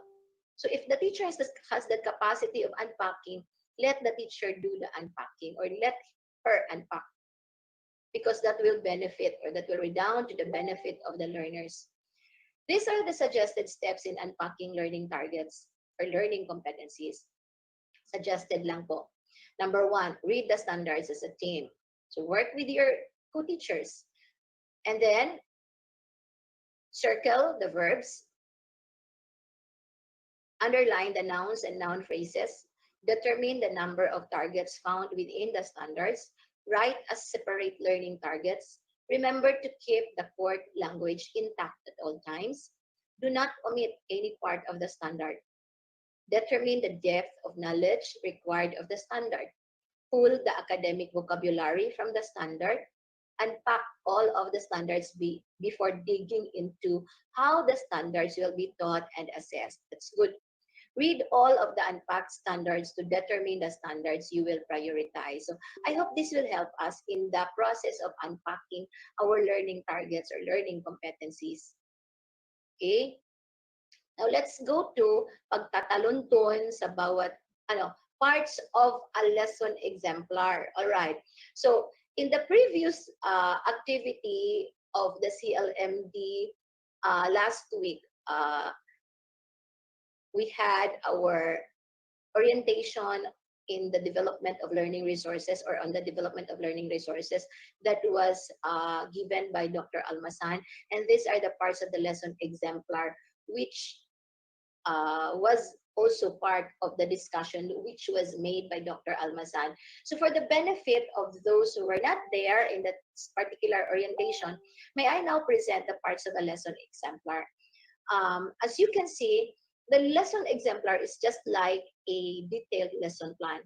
Meron siyang pamantayang pangnilalaman, meron siyang pamantayang pagganap, meron siyang kasanayang pampagkatuto or the learning competencies, meron siyang pangunahing konsepto or key concept. So it should be written in the template, all this information about these standards. And then, layuning pagkatuto, mayroon siyang objectives, meron siyang nilalaman. Under this nilalaman are the references and the resources. Okay? Pamamaraan ng pampagkatuto. Under it are the panimulang gawain or pagsasanay, balik-aral, pagganiak. And then, mga gawaing pagpapaunlad, puwarang paggawa or the gawin ko part. And then, pinamatnubayang pagsasanay, gawin natin, guided activity, and then paglalapat, yung gawin mo, application. And then there is that evaluation, then kasunduan or assignment or takdang aralin, and then pagninilay-nilay. Content of which or content of the pagninilay-nilay, ito yun. Ito pa din, parang sa detailed lesson plan.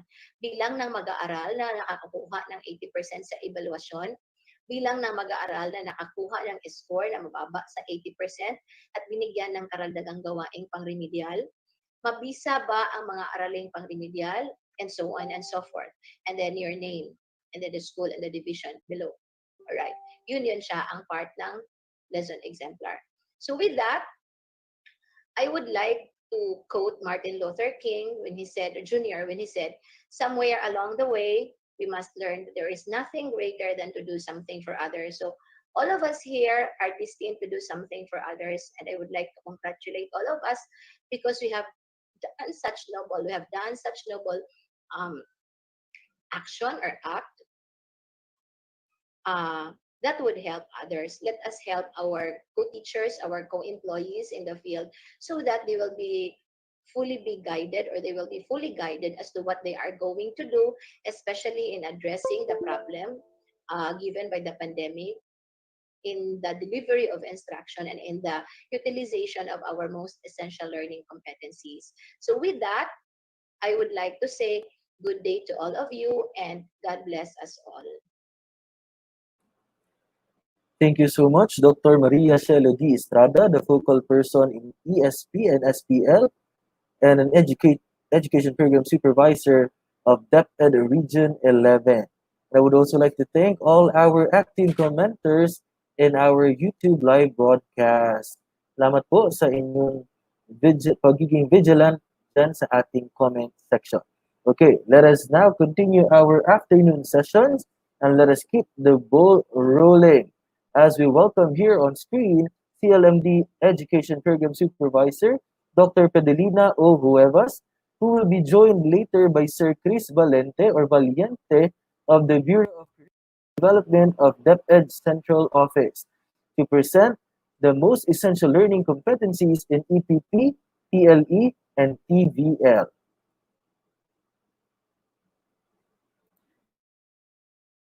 Please allow me to introduce to you the most essential learning competencies for EPP, TLE, and TVL.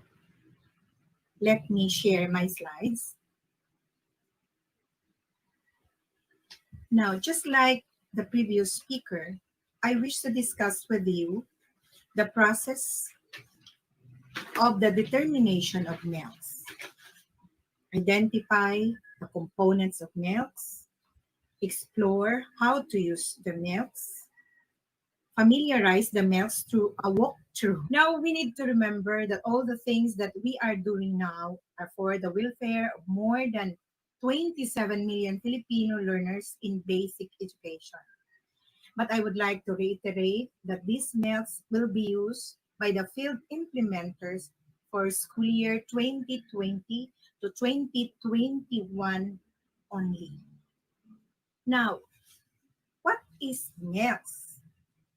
How can this help our teachers and learners during the new normal? Now, MELCs is the instruction that focus only to the most essential and indispensable competencies that our learners must acquire. These are what we call the non-negotiable. It serves as guide to teachers in addressing the instructional needs of learners while ensuring that curriculum standards are followed. And we need to remember that everything in the MELCs is taken or anchored in the curriculum guide. Now, how these MELCs are identified. Now, we need to remember that the identification of MELCs was done through the initiative of the DepEd Secretary, the Honorable Leonor Magtulis Briones, in collaboration with the experts in the Bureau of Curriculum Development, or BCD, and the Assessment Curriculum and Technology Research Center, or the ACTRC. Let me share to you some of the characteristics of an essential learning competency, or the MELCs, which later was identified as most essential learning competency. Now, the MELCs is something that would remain with learners long after a test or unit of study is completed and is useful beyond a single test or unit of study. It is applicable to real-life situations, especially during this what we call new normal condition.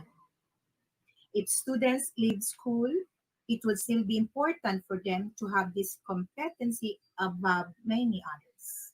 It is aligned with national and local standards and frameworks. It connects the content to higher concepts across content areas. Now, how did these competencies were streamlined into MELCs? Now, competencies were originally taken from the K-12 curriculum guides. From there, competencies were extracted and identified as essential learning competencies based on the needs of times.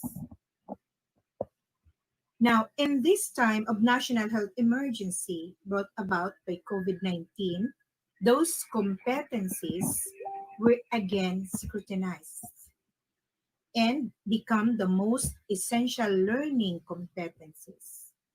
These have now become the non-negotiables in the curriculum, meaning this should be taught to the students taking the particular specializations. Now, for the subject EPP and TLE, there are 883 original learning competencies from the curriculum guide, which was reduced to 749, and that becomes now the most essential learning competencies, or again, the non-negotiable. That is only about 85% left from the original LCs from the curriculum guide. That is 15% has been removed. For the TVL specializations, and the SPTVE, or Special Program for Technical Vocational Education, there are around 95 specializations and more learning competencies are here because it comprises 4 components, which is the home economics, or HE, the industrial arts, or the and the information and communication technology, or ICT, and the agri-fishery arts, or AFA. No MELCs has been released yet, as this may affect the national assessment. However, learning modules has been released to all schools offering TVL specializations long before this COVID-19. So what will happen to them? The school's division offices are now taking the initiatives on how to go through it in coordination with the regional office. Now, there are 6 components of MELCs. We have 1, the quarter, the content standards, the performance standards, the most essential learning competencies, duration, and codes. So what are they? Quarter refers to the time or period where topical coverage of a particular subject in a grade level is given. It is located in the first column in the MELCs. So you can see the red one. And next is the content standard. It identifies and sets the essential understanding that should be learned in a specific period. This covers specified scope of sequential topics within each learning strand, domain, theme, or component. Content standards answer the question, what should the learners know, do, and understand? It is located in the second column of the MELCs. Next is the performance standards.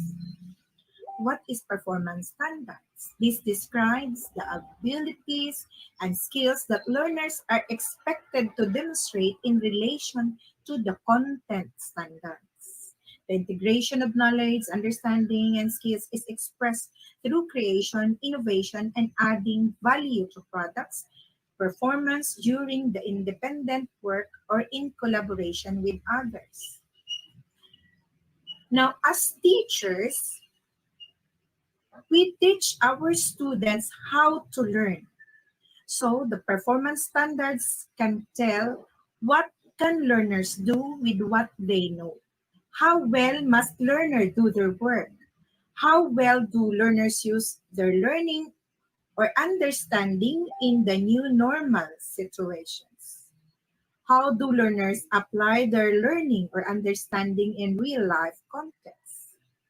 What tools and measures should learners use to demonstrate what they know?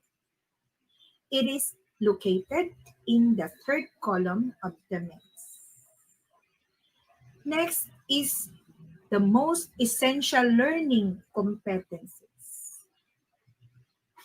This refers to the knowledge, understanding, skills, and attitudes that students need to demonstrate in every lesson or learning activity. It is located in the fourth column of the MELCs. Next component is the duration.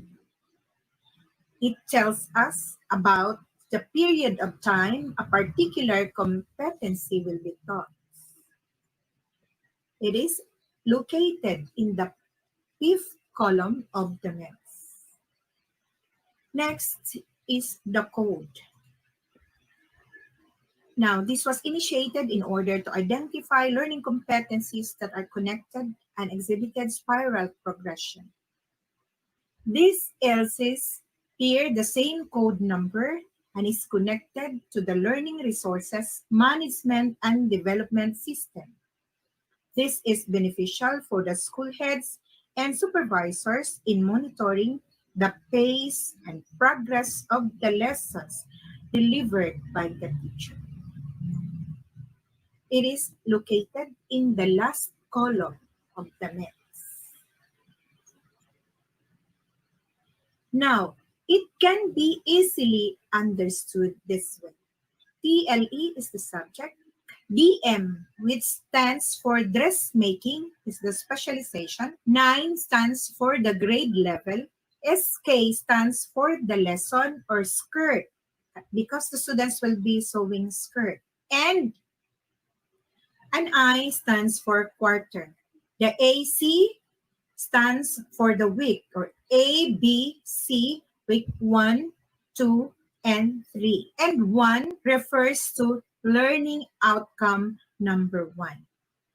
The XE here refers to the home economics. That's all. Thank you very much. And to unpack the MELCs, we are lucky to have with us today the Senior Education Program Specialist from the Bureau of Curriculum Division, or BCD, of DepEd Central Office. Please help me welcome Mr. Christopher Valiente.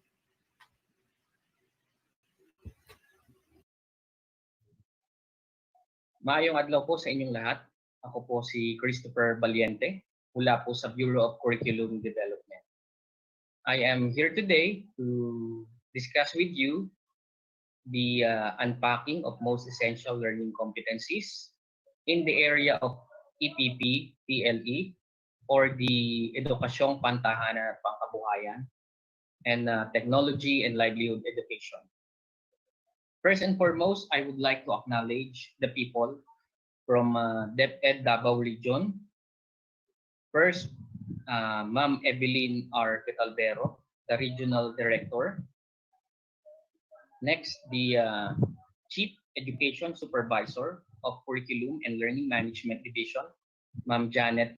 And of course, our friend from Region 11, the Regional Supervisor of EPP, TLE, and TVL, Ma'am Pedelina O. Webos. I'm sure that Ma'am Inday have already discussed to you some of the premises as regards the utilization of most essential learning competencies in this area. So to continue, there are MELCs that have broad stroke competencies which expected to be unpacked by the teachers. So in our examples here, drawn from the MELCs of grade 6, so we have here buys and sells products based on needs. So if you will unpack this MELCs, it will give you define needs and wants. We also have identify the needs of the community. And we also have here develops a product. Next, sells products based on needs and demands in school and community. So if you will unpack these MELCs, it will give you prepares costing of product, compute for markup price, decide the selling price. And in our last row, we have here enumerate sources of family income. So the unpacked MELCs for this will be sell products based on community needs and demands, explain family income. We also have discussed the importance of income and enumerate sources of family income. So in the succeeding slides, I will show you the detailed way on how to unpack the most essential learning competencies. So in our example here, this particular curriculum guide is the curriculum guide of agri-crop production. So just to give you an information that we really don't identify MELCs for the specialization subjects because it might have an impact on the national certification. And although we have some suggested specializations, I think that will be discussed later by Ma'am Huevos. So to continue, our target competency was from the unit of competency lesson 8, caring and maintaining crops. So ang learning outcomes po natin ay apply pest control. And our target learning competency is perform monitoring of pest incidents based on prescribed procedure. So in unpacking a certain competency, so we have to consider the codes and the content. So if you will notice sa code ay this particular LO and the learning competencies, meaning LO1 hanggang dun sa 1.5, ay ituturo po natin ng second quarter, weeks 1 to 5, as per coding.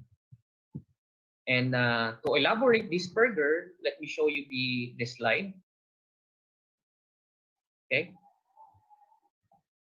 So kung makikita po natin, kung papansinin po natin mabuti ang ating learning competencies, some of the contents was not actually present doon po sa ating learning competencies. So again, our target is perform monitoring of pest incidents based on prescribed procedure. So this will be taught for second grading, weeks 1 to 5. So I know in the field, ang ginagawa po natin ay budget of work. But in my suggested format of how to unpack learning competencies, ito po ay tinatawag nating calendar of learning objectives. Because yung hindi pa po na-unpack na learning competency, tinatawag po natin siyang terminal objective, and then the unpack learning competency ay pwede po natin siyang tawaging enabling objectives. So here in our calendar of objectives, kung makikita po natin, again po, Unit of Competency, Lesson 8, Caring and Maintaining Crops, or CA competency na in-unpack po natin, which is 1.1, Perform Monitoring of Pest Incidents Based on Prescribed Procedure. And then, as per coding, ito po ay weeks 1 to 5 nating ituturo. Pero ito pong nakuha po nating or naging result po ng ating unpack 3 weeks. Meaning, yung first 3 weeks, yung A to C, ay ito na po ang ating ituturo. Ito pong ating learning objectives. So, ang ating pong content, kung makikita po natin, ay nag-reflect na po siya dito po sa ating learning objectives. So, if you will elaborate this further, ang second grading po ay nagsisimula sa 3rd week of August. So, kung makikita po natin yung duration o yung hours per day, yung mga madadali na learning competency, hanggang doon po sa identify the different types of pests, mollusks, ay ituturo lamang po natin ng 1 hour. So, kung titingnan po natin dito, yung atin pong week 3, which is equivalent to 8 hours, ay naituro na po natin yung learning objectives 1.1.1 hanggang pong 1.1.7.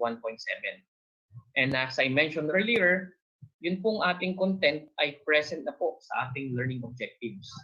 And then yung discuss the safety procedures in monitoring pest incidents. So binigyan po natin siya ng 2 hours because kung titingnan po natin sa Bloom's Taxonomy of Verbs, ang discuss po ay nagpo-fall na siya sa application level. Okay? So kaya medyo mabigat po yung ating duration.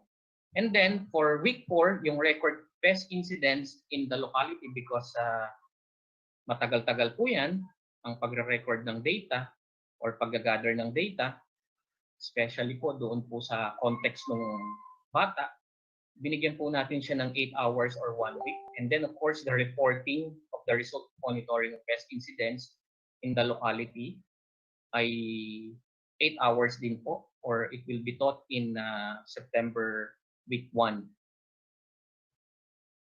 So medyo matagal po yan, kaya po almost 1 week po yung nilagay natin.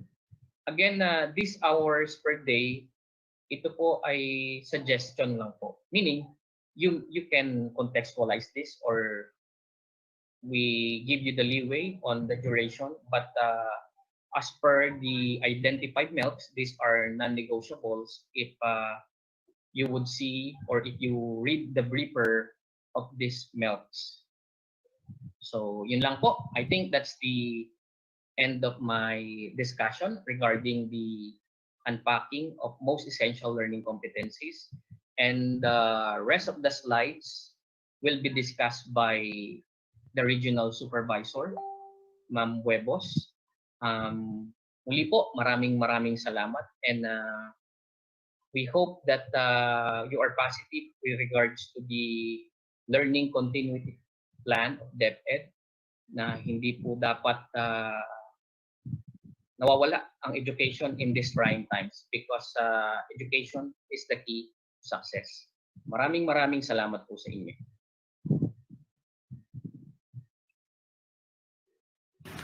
Thank you so much, Sir Chris. We hope to always hear curriculum updates from the central office and news from you should there be any changes.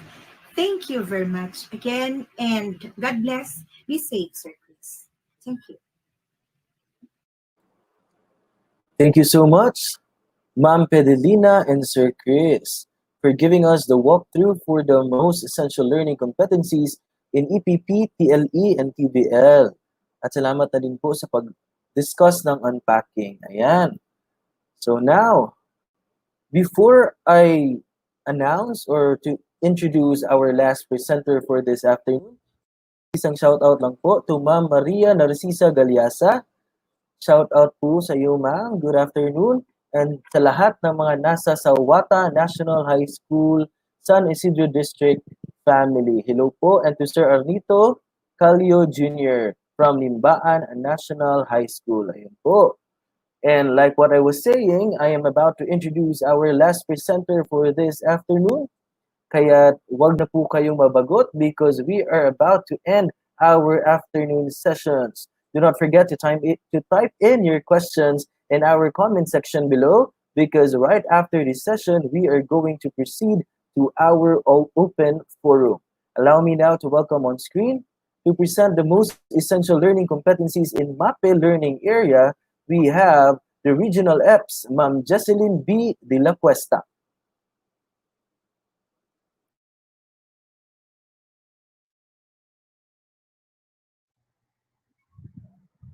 Good morning to everyone. Welcome to our regional LMS training for MAPEH, SPA, SPS, and TED.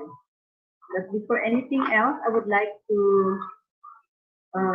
thank our regional director, Director Evelyn Catalvero, our assistant regional director, Ines Asuncion, of course my Chief Janet Veloso.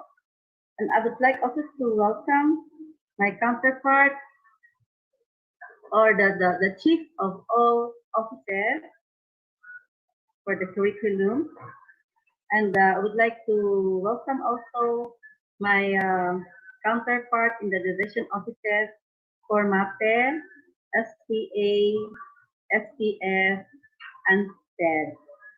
So to division counterpart from Davao City, we have Dr. Elsie Gagape, Sir Kagape, Sir Segaino, Sir John Galan. For Panabo City, we have Apolinario Macabulos, Sir Ray de Ocampo, and Sir Ray Carlom. For Tagum City, Sir Isaias Maguyop, Sir Darwin Suyat, and Sir Edgar Tangalang. For Davao de Oro, we have Sir Dexter Pequeña. For Davao del Norte, Miss Rachel Mokia and Miss Marlene Rico. For Digo City, we have Sir Angel Bisaga Jr., and Ma'am Arlene Barba. For Davao del Sur, Sir Aldous Bodiki and Ma'am Sherilyn Cometa. For Davao Oriental, Occidental, we have Sir Rodrigo Milay, Miss Irene Caballero. For for Mati City, we have Sir Jude Pariolin and Leia Pariolin. For Davao Oriental, we have Sir Bernabe Basilisco and Ma'am Connie Wong. And from the Island Garden City, or Igacos, we have Sir Romulo Eliseo, Ma'am Arlene Lobrado, and Ma'am Lourdes Manlangit. And of course, I would like also to welcome all the participants, the teachers of MAPEH, SPA, SPS, and TES. But I will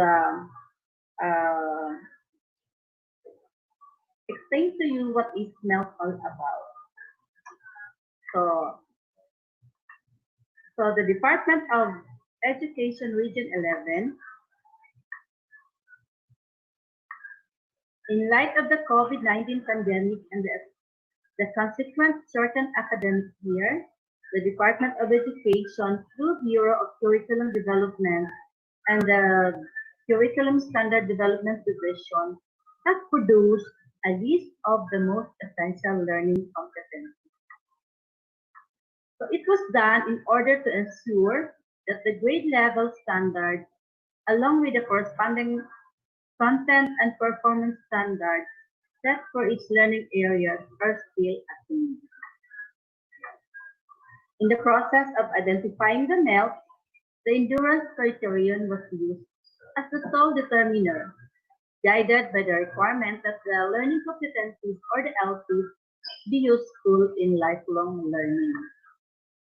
The group of specialists in charge of the MAPEH curriculum recognizes the role of the subject in providing the physical, health, cultural literacies, artistic expression, skills necessary in acquiring the knowledge and values to live a more meaningful life. Further, the MELC is identified are those that work in close association in other competencies in other subjects, thus maintaining the curricular quality of integration. So this is the most essential learning competency matrix, or the MELC. For MAPEH, music, art, and physical education. So first question, what is MELC? So MELC is the most essential learning competency.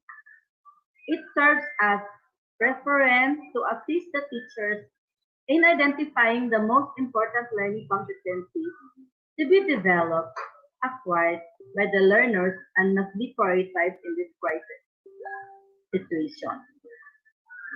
MELC are praised, and deemed essential learning competencies in the achievement of content and performance standards.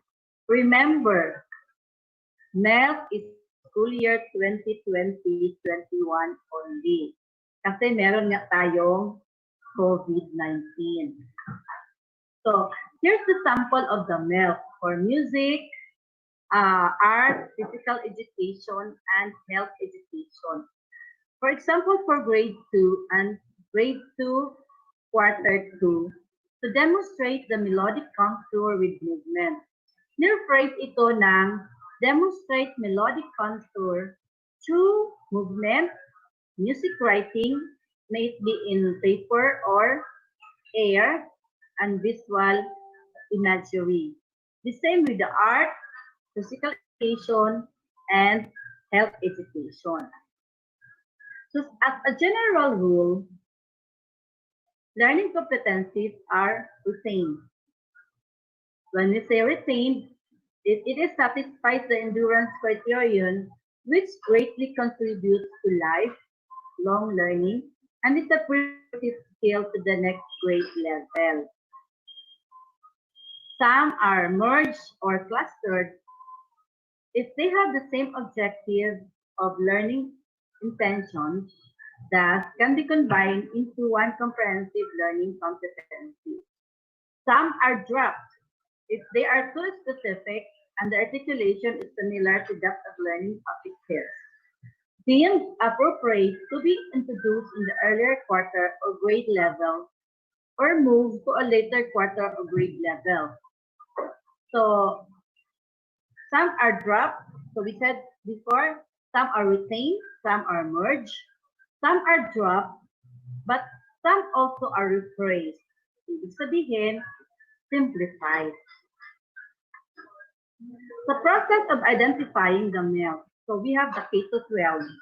Of course, we know the K-12. And then, after the K-12, nahimay-himay pa talaga yan for the essential learning competencies. And then, dahil lang sa pandemic, at nagiging final MELC or the most essential learning competencies. So the K-12 essential MELC is here. The MELC is not a departure from the K-12 curriculum. The standards are the same. They are retained. Then it focuses on the attainment of the 21st century skills. And of course, the codes and the tags are retained for the merged and retained competencies. All learning areas will be taught. So we have here the current CGs versus the MELC.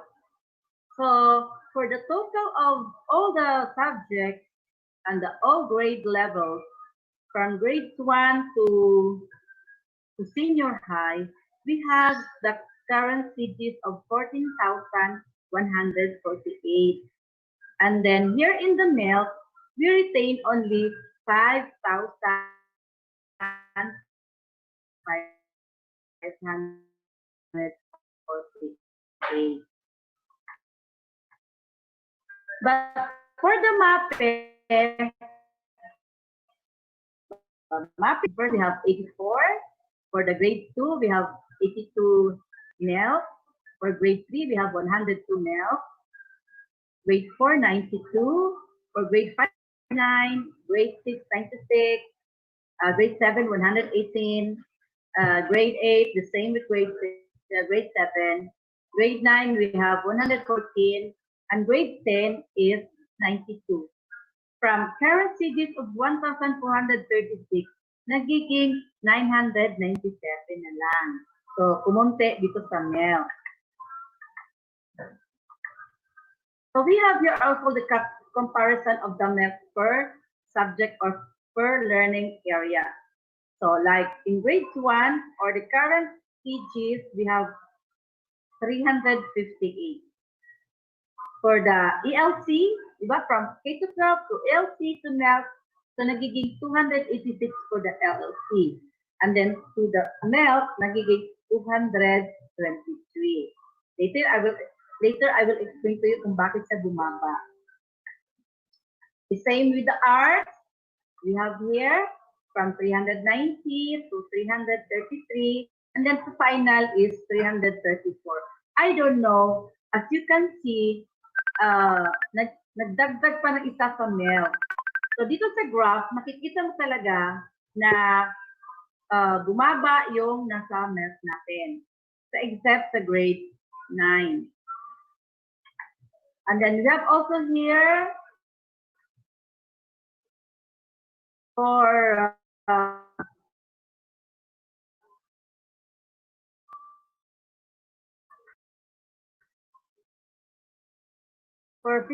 physical education, and the final MELC is 165. And also for the health, so we have here the 339 for the current CGs, so the ALC is 295, and for the MELC, it is only 276 MELC. So for field implementers like the SPOs, you are encouraged to contextualize the most essential learning materials in order to accommodate the varying context of learners. Teachers learning environment, and support structures, considering both the content and the performance standards. So, how to use the MELC? Here's the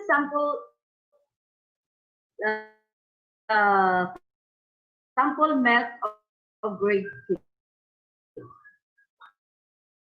I will give you example for quarter 1. Unrest, rhythmic patterns, and time series short.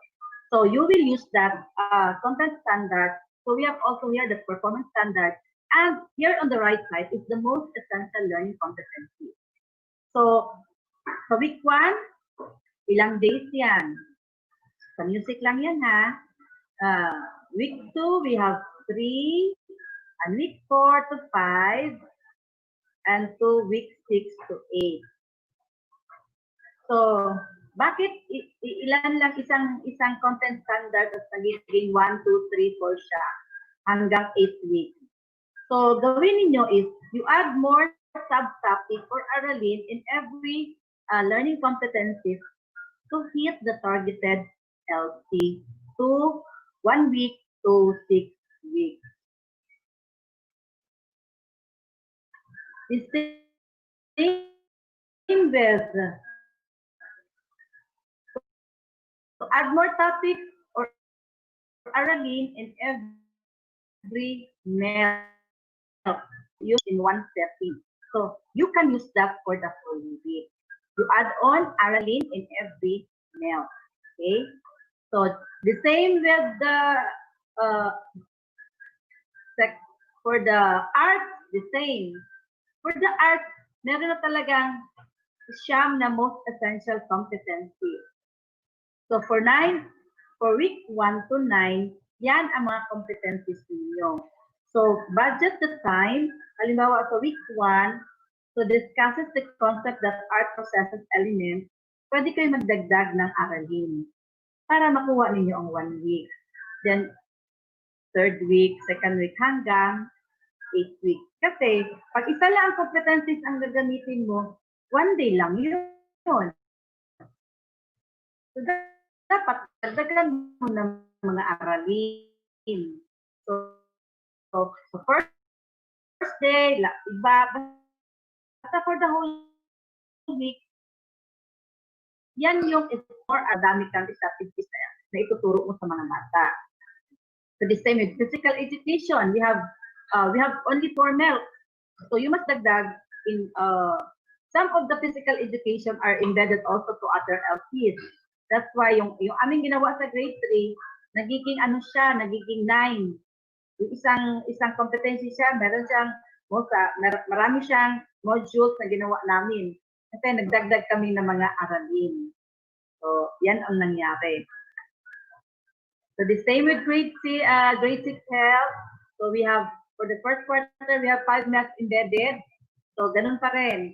So week 1 to 3, dalawahan, describe personal health issues and concerns and demonstrate self-management skills. So gagamitin mo yan or gagawin mo yan in week 1 to 3 weeks. So sabihin, you dagdag more activities, more aralin. Okay. So the same, so we are finished with, we're done with grades 1 to grade 10. This time, we will tackle also the senior high school for grade 11 and 12. Iba yung senior high school kagaya sa atin kasi meron silang kumbaga first semester. Yung first semester nila, kumbaga kung sa ating elementary and junior high, para siyang first and second grading. And then the second semester, nagiging para siyang health.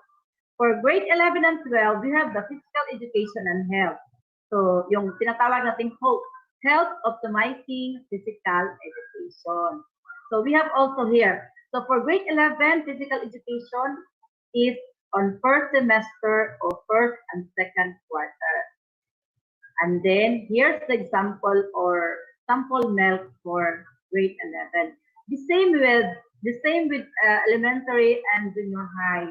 So iba lang talaga ang kanilang parang grading, first grading, ang tawag sa kanila ay second semester, first semester.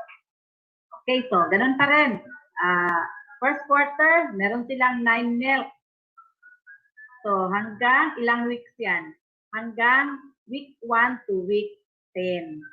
So sa second quarter natin, 7 MELCs. So sa 7 MELCs, meron tayong 7 MELCs week 2 to 10.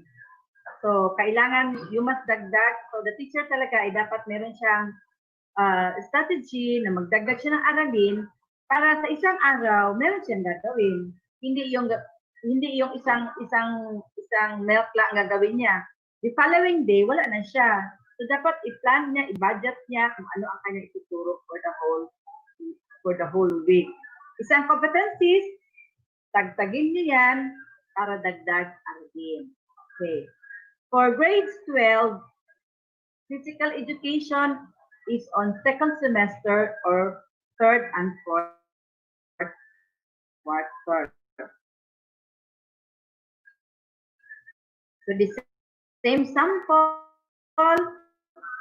So third quarter, 7 MELCs and 4 weeks in every week. So this time, we'll be going to discuss the competencies of grades 11 and 12 for sports track. So nakasama pa rin natin sa MAPEH ito, pero senior high lang sila. So sa sports track, iba sa kanila, meron silang mga iba't ibang mga topic na kaagad. Like sa grades 11, they are more on the following topics like safety and first aid, human movement, fundamentals of coaching, sports officiating and activity management, psychosocial aspects of sports and exercise, and fitness testing and basic exercise programming. Itong physical fitness testing natin, meron tayo niyan sa elementary at high school. And it can be before, binibigay natin yan sa July. Pero ngayon, dahil wala pa tayong face-to-face, so gagawin yan sa bahay, meron din tayong ginawa na physical fitness na video. It will be given to the whole of Region 11 divisions, courtesy of, naka-assign po dyan, courtesy of the Davao del Norte division. So I would like to thank Ma'am B, Sir Chief Mogis, and of course Ms. Giselle, the coordinator of that project. And I would like also to thank the teachers and the models and the actors for that video. So in the next kalpian siya dahil materials yan siya, lupaan pa rin yan siya sa quality assurance. So bukas o sa sunod na mga araw, makikita natin ang ating physical fitness video. Okay, so yan yung ating fitness testing and basic exercise. So doon tayo natapos na natin yan sa elementary and high school. For the grade 12 sports track, so ang kanilang topic naman ay fitness, more sports, and recreational leadership. So maybe the next days, meron din tayong mga lesson exemplars na ipapakita sa inyo sa mga selected nating mga trainers. Hindi ko na muna sabihin dito kung sino yung mga trainers natin, pero makikita natin sa susunod ng mga araw. Okay. So, the same pa rin sa first semester, 7 to 17 weeks. So, himay-mayin, dagdagan ng mga aralin or mga activities para makuha mo yung 17 weeks in 7 MELCs.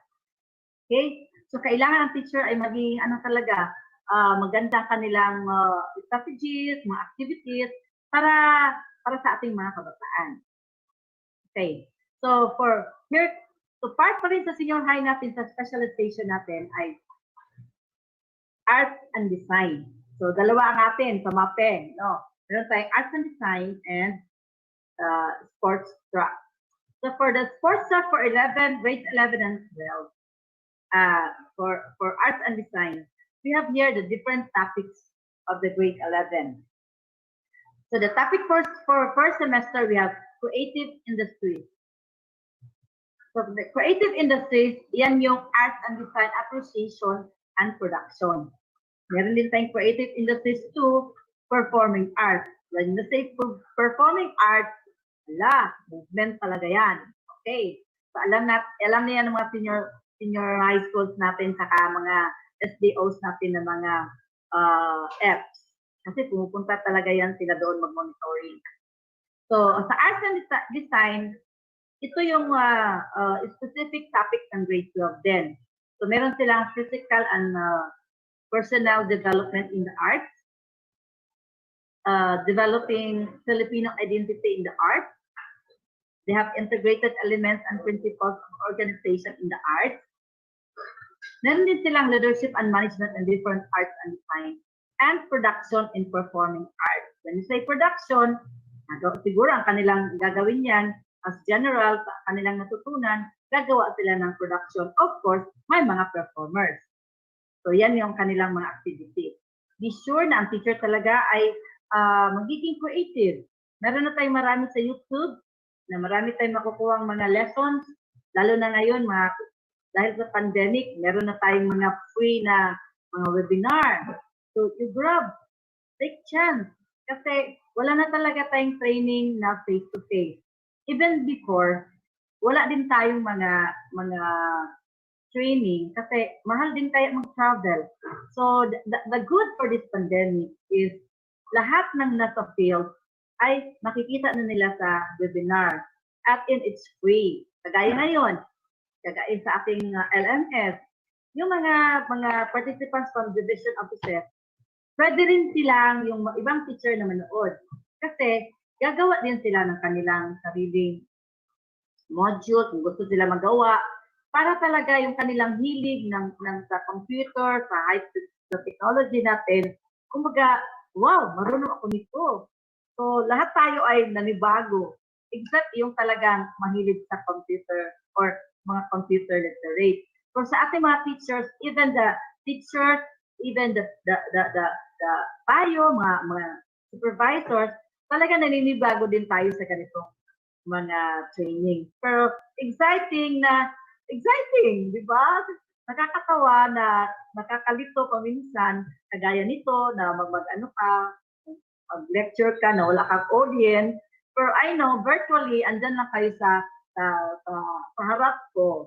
So, ganun lang yon. So, again, sa Arts and Design, we have the topics of 1, 2, 3, 4, 5.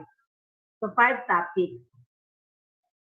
So, ganun pa rin, meron din tayong example dito sa first grading.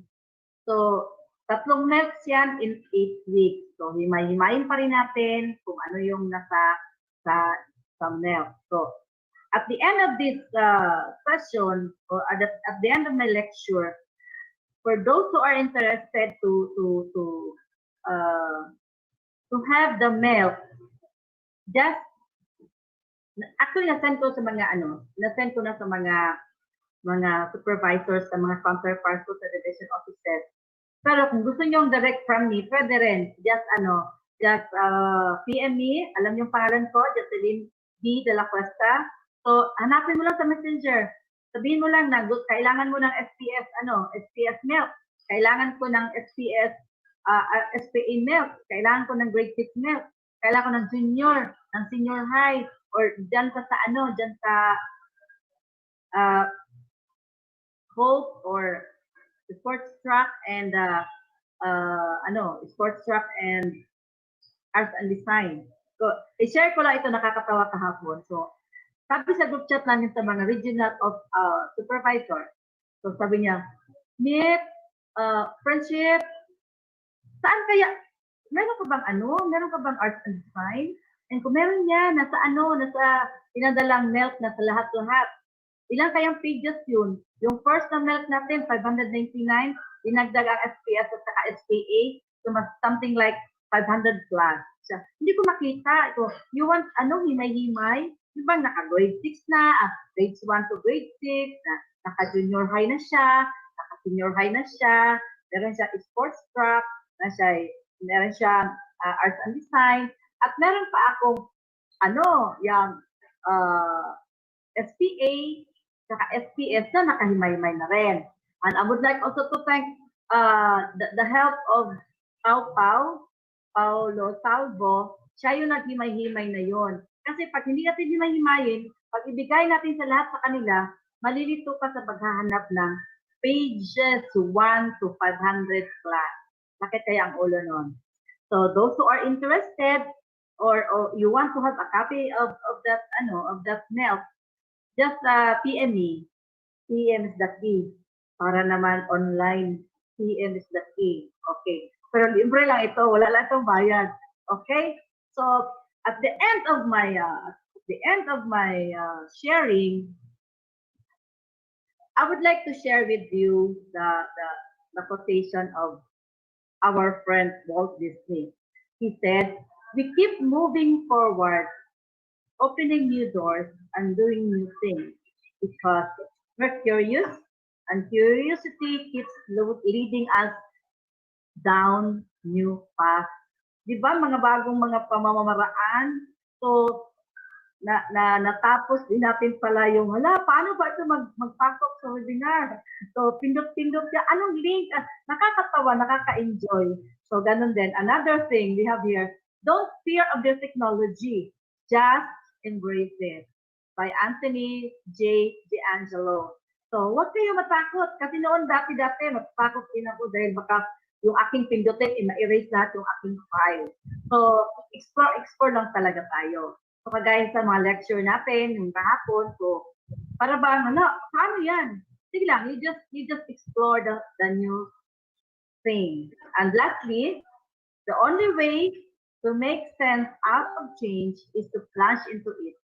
Move with it, and join the dance by Alan Watts. So thank you very much and good day. That was Ma'am Jocelyn B. De La Cuesta, Region EPS and Focal Person in MAPEH. Daghang salamat po ma'am for clearly walking through the MAPEH Most Essential Learning Competencies.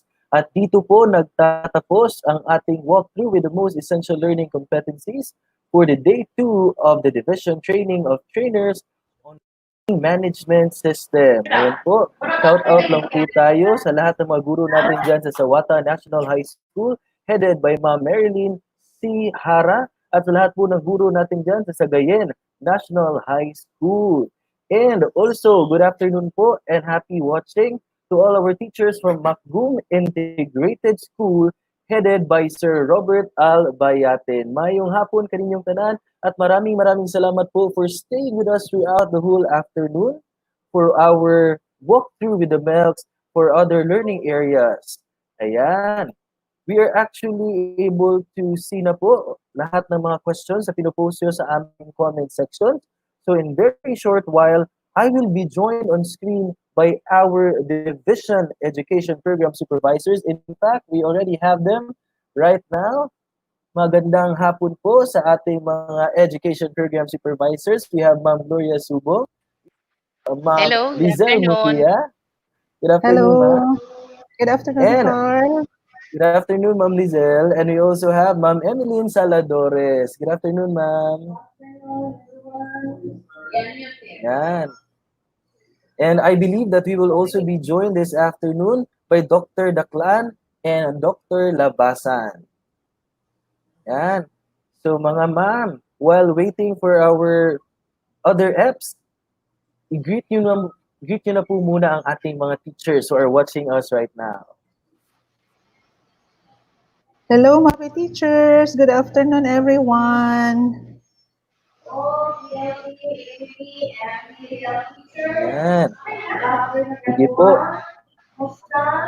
Greet po muna natin ang lahat ng mga guro sa Limbaan National High School, headed by Dr. Ernie M. Aguan. Hello po sa inyong lahat dyan. and to Salvacion National Good High School afternoon, din ESP po. teachers. Ayan. So mga ma'am, we now have our first question po. Allow me to read our first question. Ayan. This question is from Sir Sol Ryan De Roche. Ayan. This is a request po. Sabi niya po, please elaborate po paano na po daw ang MELC nila sa TVL Senior High. Kasi sabi daw po may module. Ayan. Sige po.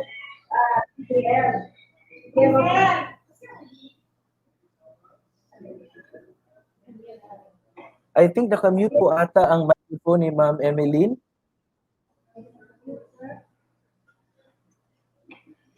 Sige po. This question po will be addressed right now. Ayan. Again daw, sir, again.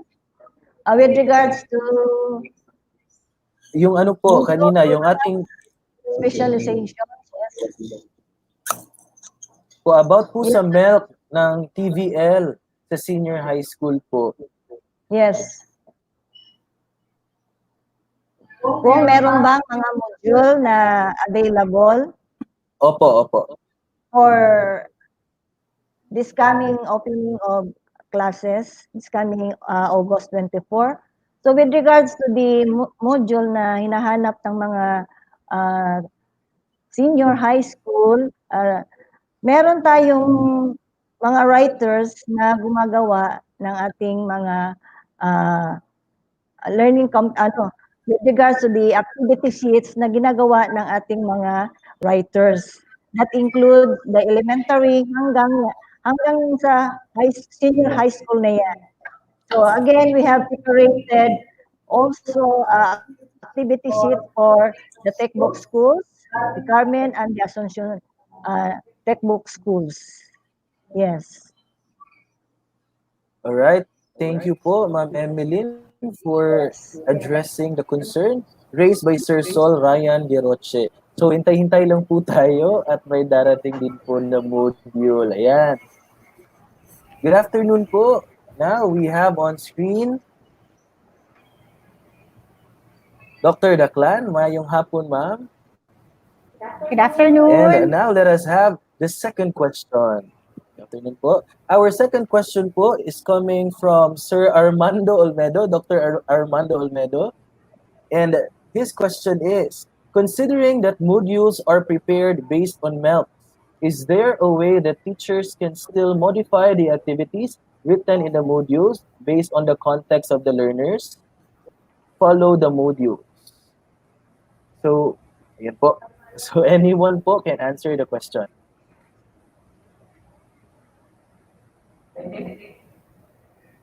Sige, go, ma'am. Ma'am Glo. Sige po. Regarding modifying it is based on the context of the learners. Ma'am Glo, sorry to interrupt po. Yung mic po natin. Repeat. Ayan. Sige pa. Sige pa. The modules are prepared. Am I heard now? Yes, ma'am. Hello? Okay. The modules are prepared based on MELCs. The question is there a way that the teachers can still modify the activities written in the modules based on the context of the learners? Kung may hago-hagoon ginatog taman ang atong mga teachers i-contextualize na magud sa regional level magud nato is i-contextualize na nato ang atong mga modules. So kung naay modules gikan sa laing regions, mo pa na atong i-contextualize pod based on the learners, the context of the learners no. And then naana na sa teachers kung iyahan na siyang i-modify. Pero kung naana na siya sa LMS, na-encode na napasok sa LMS, mo decide sa ang teacher, iyasang tan-aon ang LMS kung angay ba sa iyahang mga pupils, sa mga students niya, ang naka-prepare o naka-encode nga modules sa LMS. So mo decide ang teachers ilahon sa niya iyahang mga learners kung swak ba ni nga modules para sa iyahang mga estudyante. Kaya kung dili, iyaha dyan na siyang i-contextualize. Iyaha na siyang i-simplify to the extent nga di po siya kaayo mahago ug taman kana lang yung kuan lang ba i-taper lang niya dito sa iyahang mga learners. Himuan niya. Okay? Right, thank you po, Ma'am Gloria. So, klaruhin lang po natin, teachers can actually modify po, di ba? But they are not required Yes. to modify. Yun. Okay po. So, maraming salamat po. Let us now proceed to our next question. Marami po kayong question ngayong hapon na ito. Ayan. This is our next question. This is for senior high school TVL daw po from Aaron Roferos. Paano daw po ang mode of teaching nila when they do practical or activities? May follow-up pa po na question. Paano po ang national assessment kung distance learning ang mode of learning na gagamitin? Okay, for sa senior high, TVL, talking on the assessment na sinasabi nila sa TESDA, so of course, we have to, by this time, since ang ating MELCs ay for the meantime naman ito, so we will just wait for further notice or something na galing sa central office na magbigay sila ng advice as to follow ba ang previous na resolution ng ating test kasi meron tayong test na kasi. And then, kailangan natin, follow natin ang training regulation given ng TESDA. Of course, like that, no? So, hindi pwede na natin ang sa assessment kasi andun kasi ang ng TESDA. Given na yun sa TESDA. So, we have to follow. So, by this time, wala pa yun sa karon, no? Murag, stay put lang muna tayo. Hulat-hulat lang sa gita, ma'am. Ayan. Alright. Hindi iniingon nga magbugay. Just pray na balik na kita sa tinod na normal. Okay? Okay po. Yes po. Okay. Now for our next question po, medyo general question. So anyone po can give an insight or answer to this question. From Jean Olimpo, any advice po on how we can deal with it na kahit nga face-to-face before, nahihirapan ang mga bata pumasa, how else pag modular na po?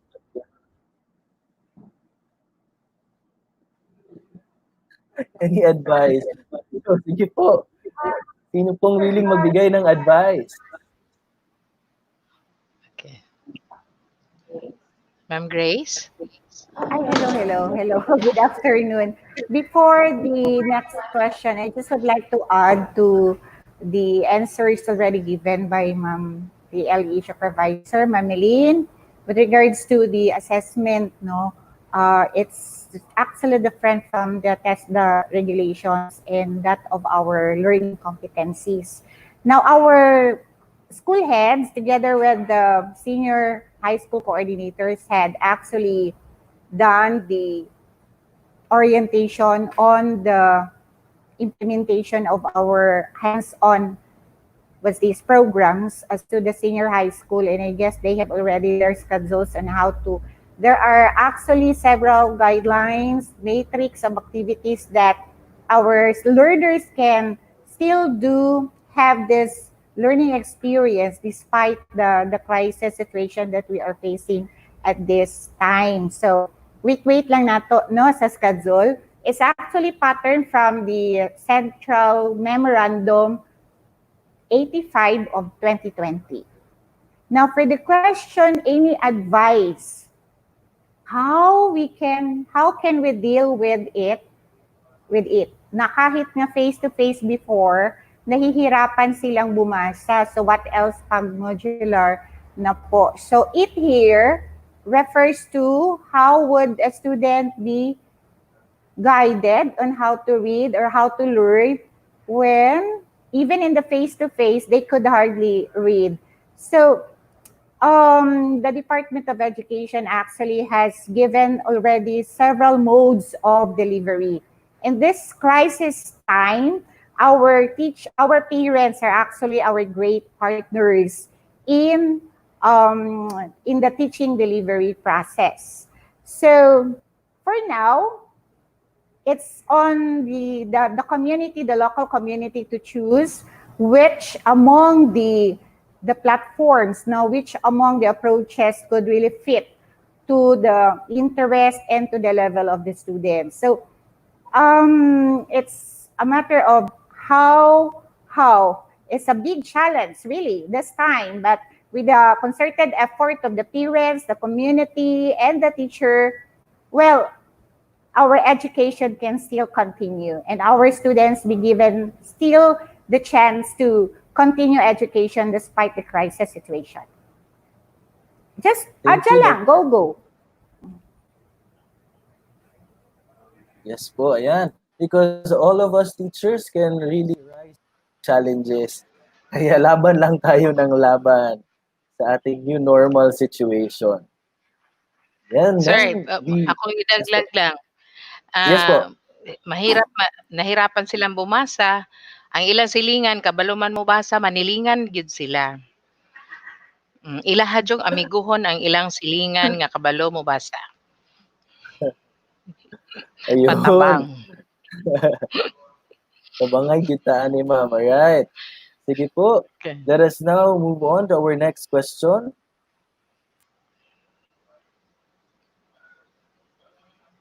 When I checked earlier, ubay-ubay to itong mga questions po. So, I believe that we still have questions po that we can cater. Ayun.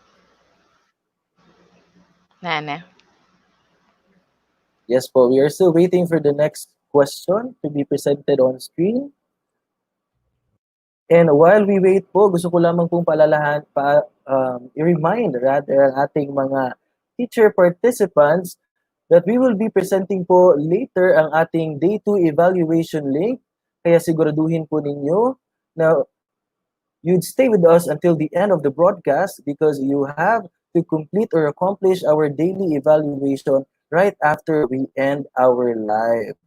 Ayan. And since there are no more questions po na ipinesent sa ating screen, I believe that we have already entertained the most important questions po that was raised or were raised by our teacher participants. Allow me po to thank every one of you. And there, magpapasalamat na po sana ako, pero andyan, dumating na ang ating question. Ayan, follow-up question po ito sa question kanina ni Ma'am Jean Olimpo. Ma'am Glo, what if hindi din po marunong bumasa ang kapitbahay? Teka ba lumabasa ang silingan, ma'am? Pati ang parents, yung sao na lang daw, ma'am. Okay. Secretary Briones mentioned that kung yun ana ang problema, ang principal dapat makahibalo kung kinsa ang iyang mga estudyante nga dili kabalo mo basa kay mo hire daw og para teacher. Mao daw mo conduct og reading or motabang ato mga bata nga dili makabasa. Especially sa mga IPs. So ako na lang pong sunod diri nga referring to our brother, sister, and sa IPs. So this is where para teachers are most likely needed in those areas. Kay di man po especially sa kinder, na di man gyud na sila pa makabasa kung kinahanglan na ay gyud siya guide didtong dapita nga mo una mo sa gubang anang mga pagpabasa or pag-introduce sa mga competencies sa mga bata sa mga IPs. So ang mo solve ana, ang unang-unang principal nga makabalo siya dapat kinsa ang mga estudyante niya nga nanginahanglan og para teachers in that community. Pero i-distinguish ato sang ilhon kung kana siya nga community naabay available within the community sa ICC nila kung naabay pwede nga makatudlo. Kay dili man tanan pod nga member sa ICC nga dili pod sila kabalo mo basa. So naa gyud pod. So ato na siyang itap, then mo na siya karon ang role sa DepEd. I do not know when the budget would be coming, pero mao gyud na siya ang plano ni Secretary Biones to hire para teachers for those areas nga manginahanglan og magpabasa sa mga batang di kabasa kay ang ilang mga ginikanan di pod kabalo mo basa. Sige lang ampo lang ta nga naatay pay makuha ana. Daghan pa mang mga para teachers nga wala pa pod sila experience sa pagtudlo, pero kanang basic reading ra man gud na siya, then makaya ra na nila. Thank you. Thanks for Okay, the thank you. concern. Yes po. I would like to Salamatan po add, natin yun. Yes po, go ahead, ma'am. Sir Carl, there might be another question after every question. So in every question, there is always a question. In every answer, there is always an answer. And so prudence, as teachers, we should have to have this prudence and initiative. These virtues matter most in this crisis situation. So laban lang, we should not be negative. No? We should have to move forward. We should be positive. We are all instruments in molding and nurturing our students. So if this strategy cannot be applied in this particular setting, there are still a lot of options and there are still a lot of approaches that could lead to hitting the objectives of what the organization and what the Department of Education is looking for. As far as this pandemic situation challenges us today, then go to the battle and have the weapons in fighting this crisis situation. Yan lang, no? Laban lang, laban. Thank you for that wisdom, Dr. Daklan. Kaya po sa makasamahan kong guro sa field, laban lang talaga tayo ng laban. And then, let us now have the next question from Ma'am Mira Luna Ababon. Ayan. Papaano po kaya sa science na may activity na nangangailangan ng science equipment? Tulad na lang halimbawa ng thermometer. So, okay. I'm not really... Sige po, Ma'am Grace. Okay, good afternoon.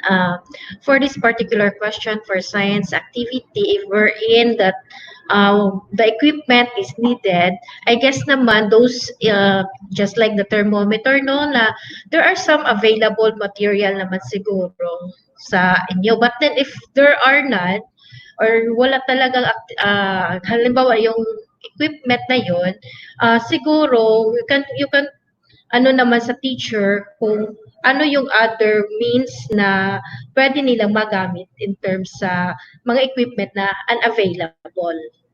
So siguro kung wala talaga, anyway, kung sa local lang, kung sa area na pwede makabili or pwede ma-supplyan, pwede siya. And then if in the area na wala talaga, halimbawa sa bukid, so siguro coordinate na lang yung teacher. Alam naman ng teacher na kung pwede nila ma-localize yung activity. Ma-contextualize nila yung activity. Okay. That's it. Okay. Okay. So that's for science. What about po to other subjects na maaaring mangailangan din po ng ibang equipment?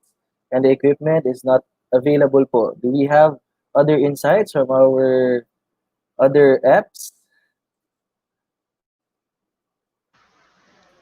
Regarding the equipment and all, today, these days prior to the start of the classes is the beginning of budgeting, planning with your principal kay sila baya ang naay access ana para matabangan ang mga katawhan. So, karong panahon na amiguhon na taman ang atong mga administrators kay sila ang naayabi ana tanan.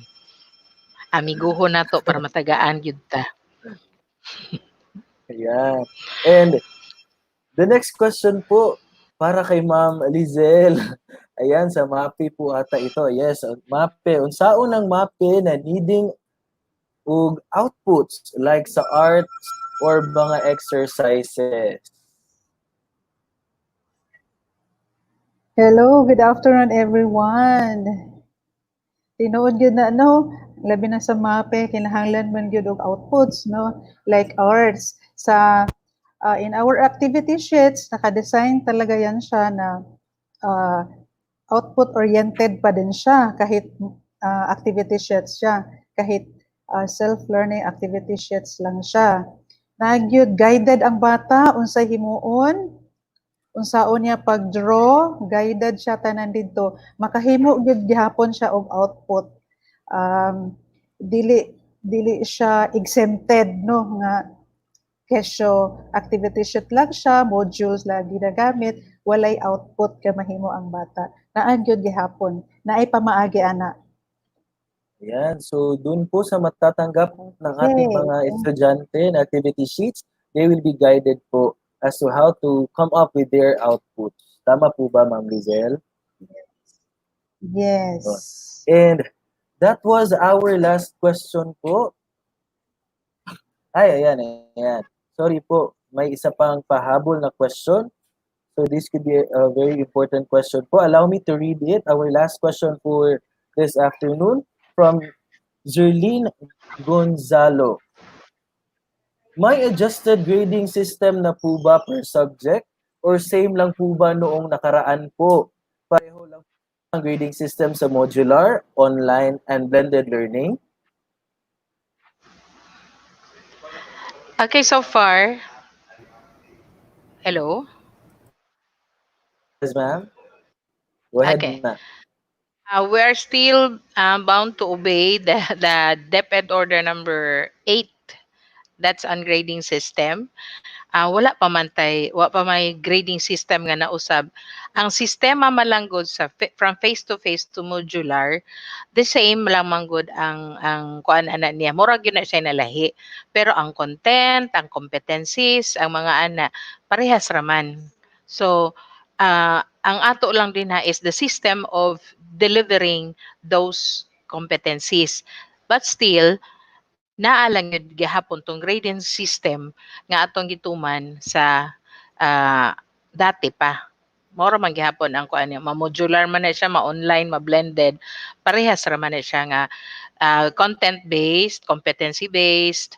Ang sa mga kuan is performance-based. Naaman gihapon na siya kay naaman tay kuhaon nga mga outputs gikan sa mga bata.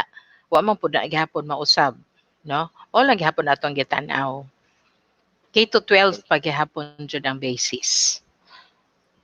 Okay po, thank you. So kaklaruhin lang po natin mga ma'am na wala pong bagong grading system sa ngayon. Di po ba? Yan. Alright. So maraming salamat po sa inyong lahat. Daghang salamat to all our division education program supervisors in science, in ESP, in Araling, Panlipunan, in our EPP and TVL. Daghang salamat po sa inyong lahat. And of course, to our MAPEH, Ma'am Lizelle Mukia. Thank you very much po for joining me this afternoon in our open forum. Bye po mga ma'am. Bye. Yeah. Bye. So to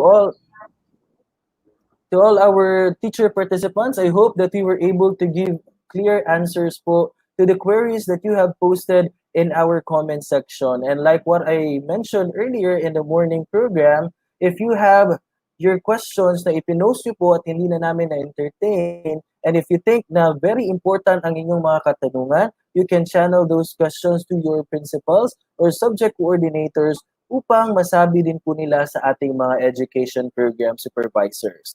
So again, maraming salamat po sa lahat ng ating mga EPs na nakasama natin ngayong araw na to sa day 2 ng ating training.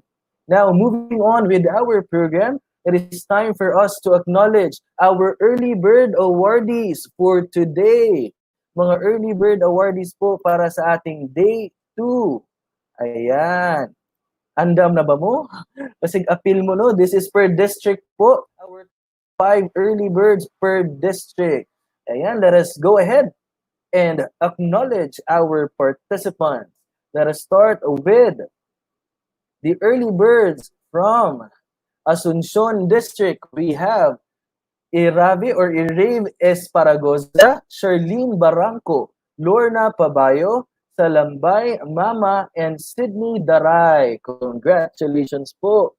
Next, let us have the early bird awardees from Braulio E. Duhali District. Congratulations to Sir Arnold Chirosio Jr., Ma'am Arian Grace Valiera, Dave Bugador, Ma'am Jean Magalso, and Ma'am Lormelin Joy Salhulga.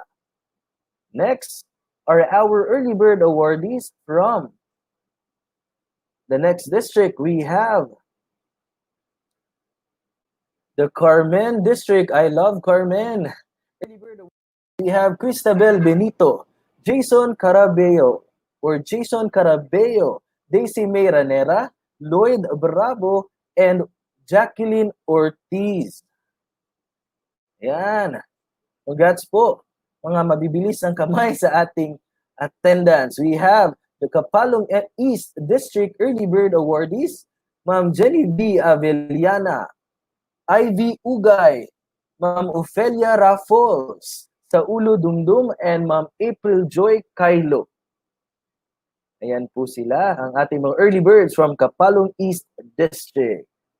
Next are our early bird awardees from Kapalong West District. We have Carlene Jane Dusal, Carlene Portez, Estela Seniza or Sineza, Rona May Bongo, and Sir Jetty Cagas. Wow, mga mabilis. Wala na kanilang mga pangalan. We have now from New Corelia District, our early birds, Ma'am Jean Antoinette Maulan or Muelan. And we have Ma'am Miraflor Aninaw, Ma'am Pinky Rose Iscaro, Ana Glo Daraman Sanchez, and Ma'am Juvie Nacario. So kayo pong lahat ay makatatanggap ng ating watch certificate and we will email the certificate po to your email address. Now, let's have the San Isidro District. Hindi na natin nakalimutan ang San Isidro District. Congratulations to the early bird awardees. Filomeno Vergara Jr., Rodelyn Foronda, Rizel De Guzman, Perlin Rose Hipos, and Sir Ramil Torcino.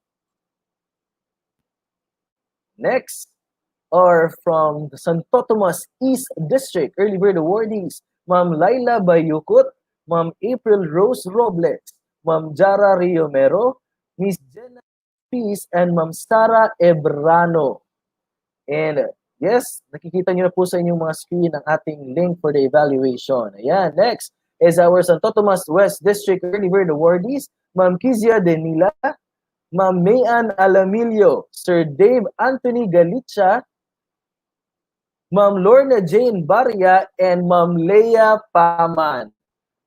May mga ano tayo dito, mga repeaters sa ating early birds. For Talaingo District, we have Lily May Rimorin, Liwel Lynn Sabiron, Ma'am Christy May Niala, Ma'am Irene Ramirez, and Ma'am Kubini Eder. At saka meron din po tayong early birds para sa whole division. We have number 1, Sir Arnold Chirosio Jr., Ma'am April Lit Mamon, Ma'am Cherish Katungal, Filomeno Vergara Jr., and Ma'am Carlene Jane Dusal. Wow! Ng ating mga early bird awardees. Again po, makakatanggap kayo ng ating watch certificate that will be emailed to your email addresses na inyo pong record sa ating registration form. And right now, nakikita nyo na po sa inyong screen ang ating link for the Day 2 evaluation. Katami link for our Day 2 evaluation. Pakatandaan po nating lahat na time limited po ang ating forum for the evaluation. Kaya bilisan nyo na po, screenshot nyo na or kunan nyo ng picture ang ating link ngayon na nakikita ninyo sa inyong screen so that you will be sure na makaka-accomplish kayo ng ating Day 2 evaluation. At dito po nagtatapos ang pangalawang araw ng ating Division Training of Trainers on Learning Management System. Maraming salamat po for staying with us throughout the day. This has been Carl Jose Barrientos. Magkikita-kita po tayo ulit tomorrow exactly 8 a.m. Do not forget to subscribe to our Division CID YouTube channel to be notified whenever we go live at huwag din kalimutang i-like ang ating mga videos. And For our tomorrow session, nandito po lahat yan sa ating YouTube channel. Enjoy the rest of the day. Mabuhay Davao del Norte!